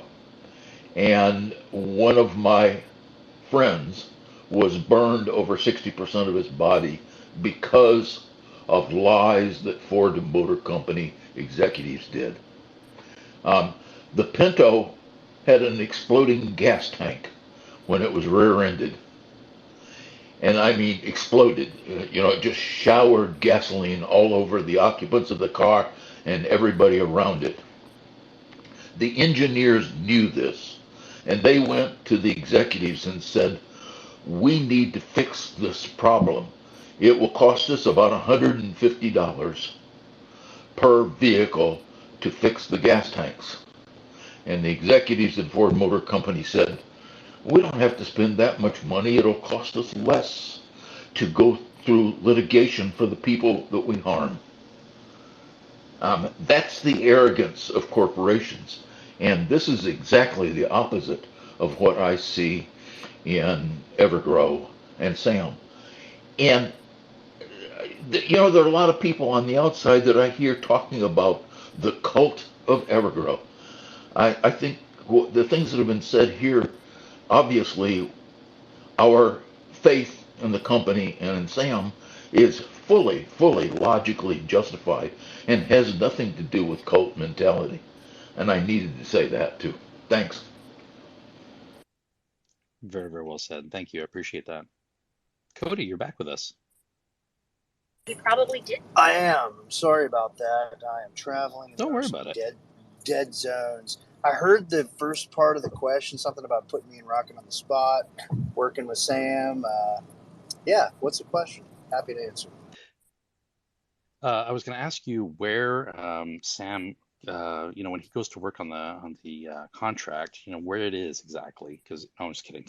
I was just curious. We were talking about where, like, how, for us, how we've kind of grown to know Sam and the team, and kind of how we've kind of grown this kind of trust and and understanding and the vision of the team. And I want to know from people who are working with him every day, you and Rocket, what was it like for you getting to know Sam, building that work relationship as the CEO of the company, and kind of what was it like, for the trust factor? I mean, how long did it take before you kind of really felt like, okay, like he's got this?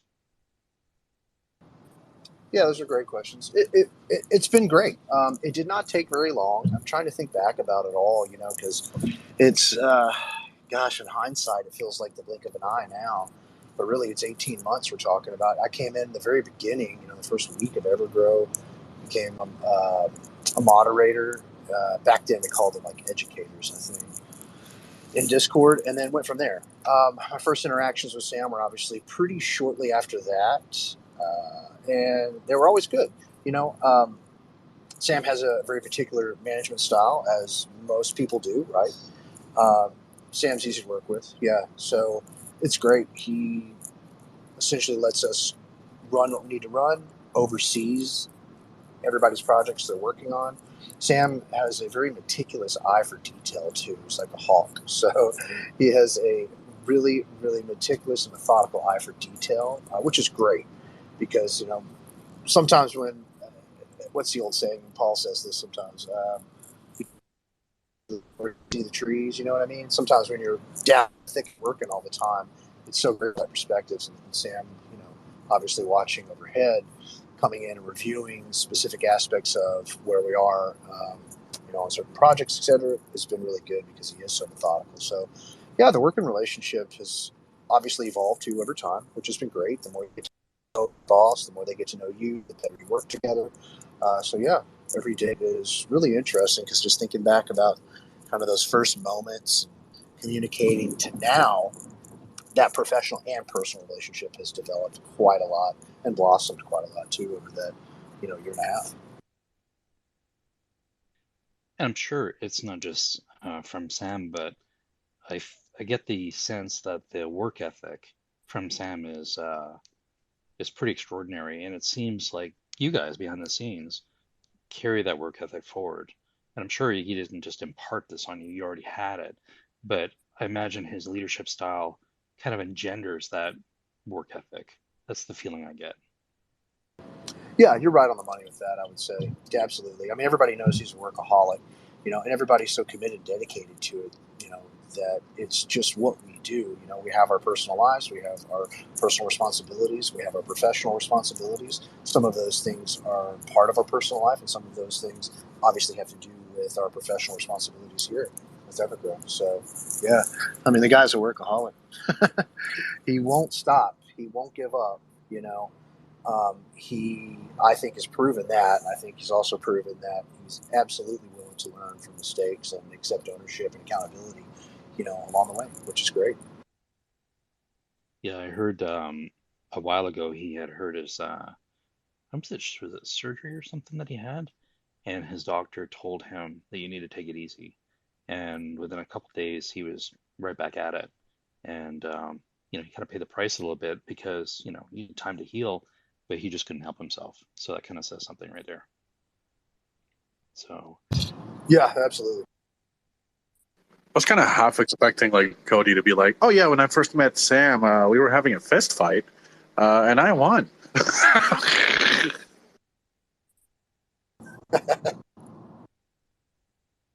no, I was just joking earlier that you started the whole two-ply movement. Oh yes, the old two-ply movement. That's right. Is That's that right. Cody's fault? Hold on, wait a minute. No, We no, had no, it wasn't me. you affected No, it? no, no, no. Thought that was Drake or Hyper or somebody. I will say this though. You asked, "Where's the secret bunker?" And I just wanted to say that the secret bunker is in a land far, far away, deep beyond the dark forest. That's all I have to say about that. The bunker. It's Narnia. It's Narnia. It's in Narnia. Damn it! It's in Narnia. There, you got me. Poor man was shoved in there for like 48 hours.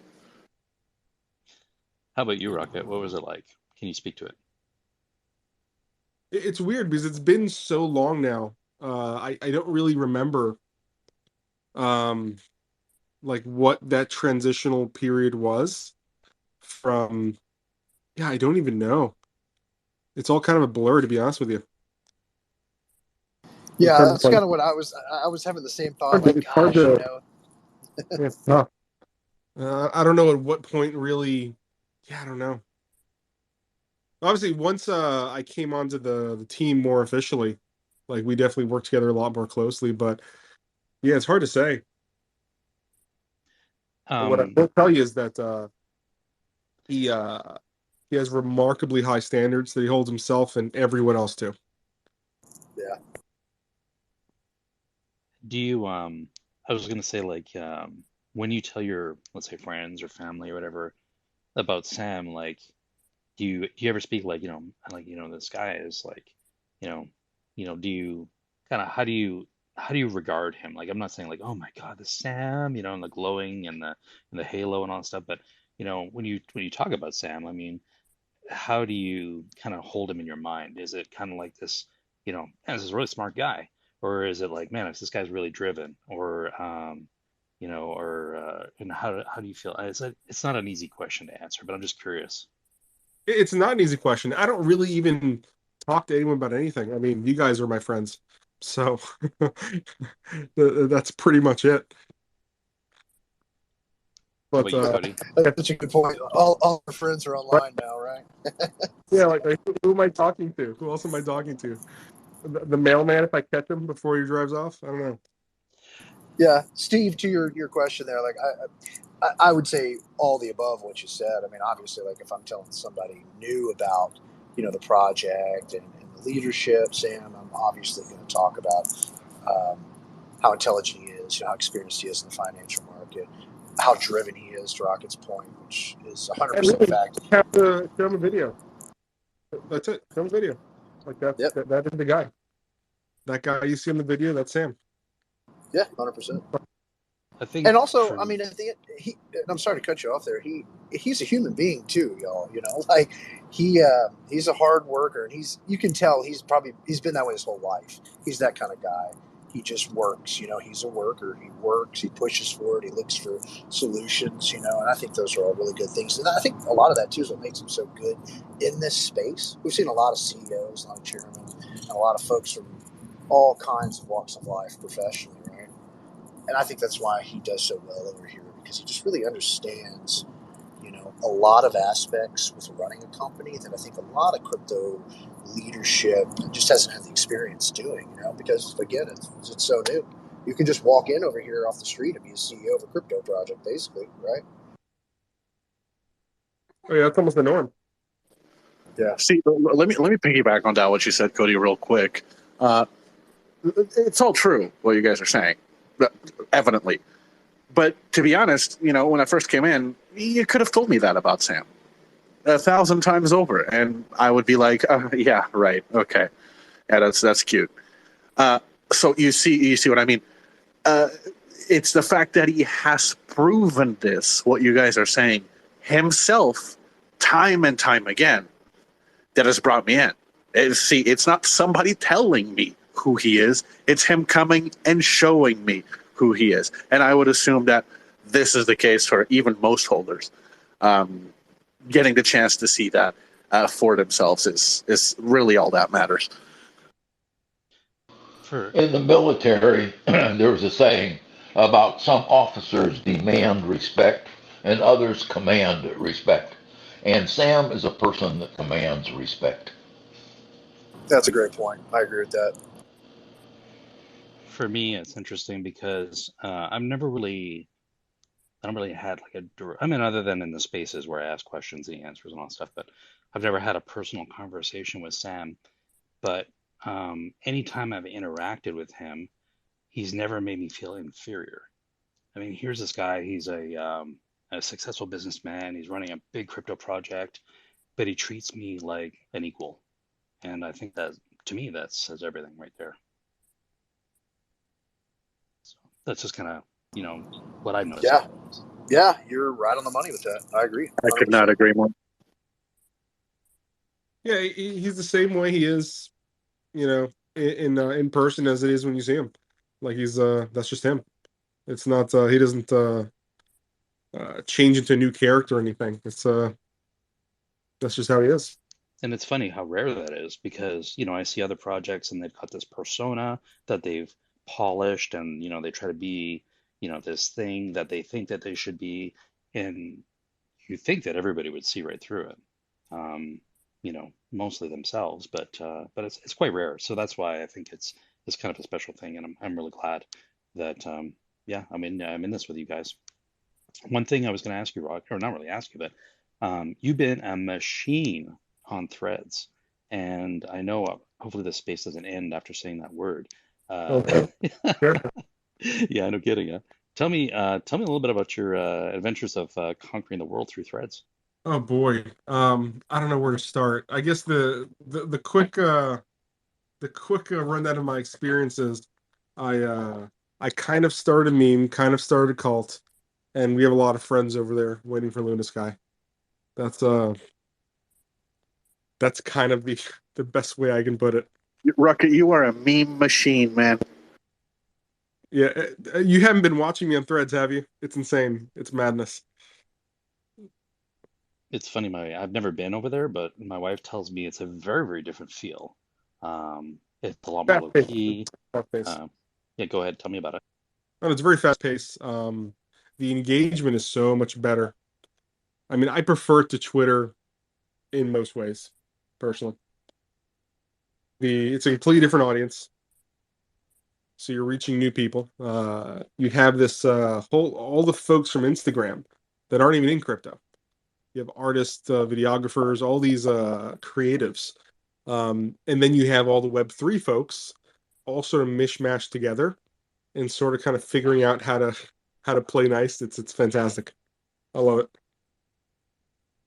Yeah, I appreciate that. One thing I've learned from you guys is that you have a good time doing what you're doing, but there's always a strategy. There's always, and I don't mean that in a negative way, pejorative way, meaning that, oh, I'm just doing this for this.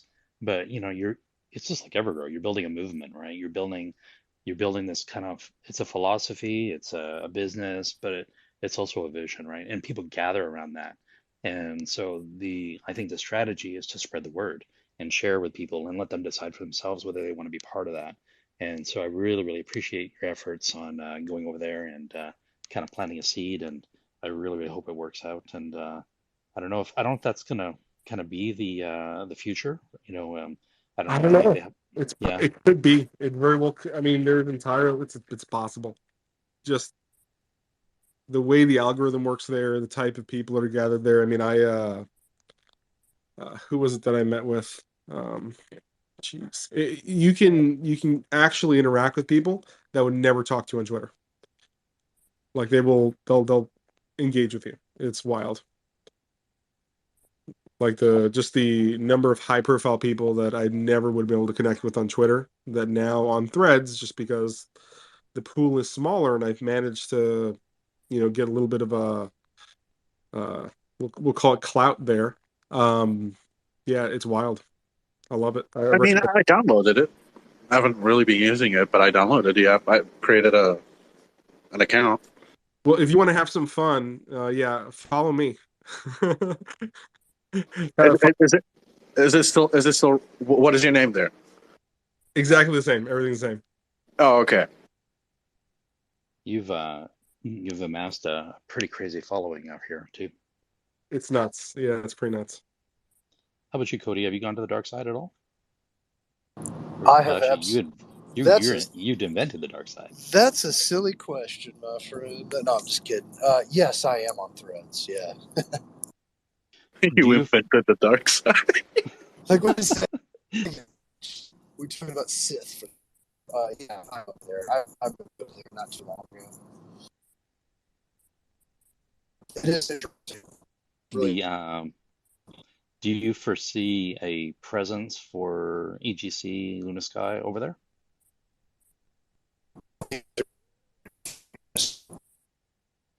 Oh, saved by lag, by the lag, the buffering. You can't hear anything. Yeah, not coming through. Oh, I'll talk for him. So yeah, what's funny is there's almost no. There's maybe 4 EGC folks that I'm aware of that are over there. It's all entirely new crowds. Yeah, these are folks that you would never be able to reach out to otherwise. It's pretty fun, and the engagement's so much better. I can make one tweet here that may get like 14 likes. It'll get 200 likes on Threads. Right, I think right. there's a great opportunity over there for LunaSky and EverGrow. Oh yeah, it's massive. You know what I think is funny is anyone who actually attacks Threads just because it's a Meta's, I guess, app, Mark Zuckerberg, whatever, and just because it's a competitor to Twitter. And I love Twitter, but I am the very first one in line to say that Threads is the best thing that could ever happen to Twitter, because competition means that us as users will benefit, and Twitter will have no choice but to get better and better if they want to compete. So I just think it's hilarious to be, defending these billionaires with your life when they would not care about you if it was the last thing that would save this planet. So yeah, I'm with you. Just go to wherever your audience is, right? So if you're getting better engagement on Threads, go to Threads. If you find a better experience on Twitter, stay on Twitter. If you want to use both, use both. I mean, it really doesn't. There's no reason to be tribal about it, I don't think. But just hands down, the engagement is better on Threads. The algorithm is just. And here's the thing, right? We don't know if that's going to change. That could they could tweak it next week. It could be just as bad as Twitter. But if anyone's looking to grow a following and you want to, kind of supercharge that, Threads is the easiest. So it's been 8 days, and I have almost as many followers on Threads as I have on Twitter. That's pretty crazy. Yeah. And you think of how long it took you to get to those followers on Twitter. Like a couple years at this point almost. And and again, it's not like there's a lot of crossover. There's a few of you guys that I recognize from over there, but not that many. This is a lot of new folks that we're going to be able to reach out to. Can you guys hear Rocket? Yeah, I heard him. He was just saying, I don't know if you have to drop back in, but he was just saying that that his following that he has on the other platform is basically almost on par with what he's had here, and it took him years to do that. It's pretty amazing. Yeah, I doubled mine in 4 days. So I have twice as many followers on on Threads as I do Twitter. It's crazy. Oh yeah, Bard's been Rocket. Yeah, I'm rocking you, buddy. Rocket, can you have more than one identity or app there? Yeah, I have multiple identities. I also have 2 accounts. Okay. Oh, that's why I'm at 2 accounts. Okay. Great, thanks. Yeah. Yeah, and obviously there's always concern about privacy and what have you, and it's a valid concern. If you don't want to give them your data, that's fine. But if my school of thought is that at this point, the data has been sold over so many times that I'm not even sure what value they're getting out of my data, and I'm okay with it. Yeah, I have changed my opinion about that only because I looked at the privacy things for Twitter and Facebook and Instagram and compared them, and they're all of them equally egregious. Yeah, they're horrible. You're right, doesn't matter. Yeah, yeah, I just don't care about. Yeah, I just can't bring myself to care about that anymore. Yeah, and if you want Rocket's data, just let me know and I'll send it to you. Yeah. Just pay for shipping. That's funny. Yeah, I mean, I think at this point, if you think any data online is safe, then you're probably mistaken. You read some of the user agreements and all that stuff. It's you need to be a pretty an attorney to be able to understand it. So, and there's not much transparency in there. So, but yeah, guys, I got a question in here. Let me have a look. Oh, EverGrow Man had to drop out. G'day, guys. It's getting late here in the UK. Thank you so much for being here today, EverGrow Man. Appreciate it. All the hard work you do, and come see us again soon. Miguel Crypto says, has the rewards are on SafeMoon Dave's website been updated with a new 5% tax? If not, maybe we could add a reward calculator to the EGC website. That's a really good question. And Drakefist answered, the updated calculator is already uploaded on the website. There you go. I did not know that. Excellent. So you can actually calculate, do we have burns on there too? Like burn, how much, if we do a burn or anything like that? Do you know if that's on the website? I'll have to look. Does anybody know? Anyone? Anyone? It used to be. I don't know if it is still there or not. I have to check it out. Let me see if there's any other comments in here. Thanks for the question, by the way. Appreciate it. Let's see if there's anyone. BrainPro said, all I want to do is say hi. Just woke up from a thunderstorm nap. I'm happy to be here listening while I'm cooking dinner with an avocado emoji smashed. Hey, And Steve, there was a episode on Black Mirror about not reading the user agreement. If you've never seen that episode in Black Mirror, you should watch it. no, definitely have to check it out. No, I haven't seen that. Let's see what else. The comments we got in here. Thank you again, guys, for being here today. I really appreciate it. I think that's pretty much it so far. Does anybody have any questions for Cody and Rocket while they're here? Or any of the people who are speakers? By all means, you're more than welcome to ask a question. And otherwise, we will close out the space as usual, right on time, about 3 hours. I really appreciate you guys being here. We always have a great discussion here, and I never thought these spaces would evolve to what they are now, and I'm really, really grateful for it. I'm going to add Moon back as a speaker.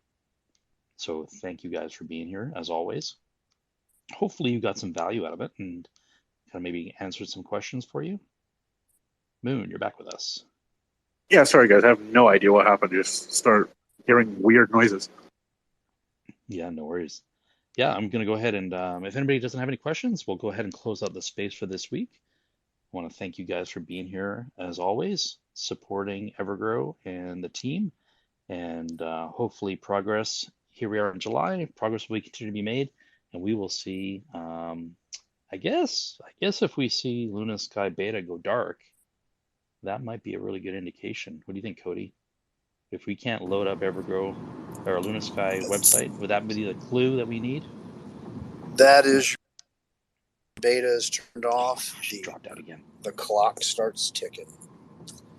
Can you hear me? Okay, so yeah, I can hear you now. Yeah, so if we go to soon as it's turned off. lunasky.com, and there you go.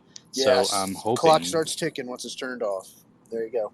That's your clue. So you guys check and post it on all socials, and I cannot wait to see, because that's kind of the countdown. Then you'll know. So I want to thank you guys for being here as usual every Saturday. Man, a good crowd here today. Really appreciate it. Hopefully you answered your questions. Thank you again. I really, really appreciate it. And keep an eye out for the latest developments. And if you see something, monitor LunaSky.com. If you see it, go dark. I want you to tweet about it, because just spread the word that we know countdown's on. So getting really excited. Thank you guys. I hope you have a great rest of your weekend, and we'll see you again next Saturday, same time, same place. Have a great day, guys. Thank you. Thank you, Cody. Really appreciate it. Rocket, Moon. Thank you, Bard, Steve. Bye, everybody. CWP, Ice Savior, and of course, Zelda. Appreciate you and all the other people who came up to speak. Thanks for being here today. Have a great day, guys. Bye for now.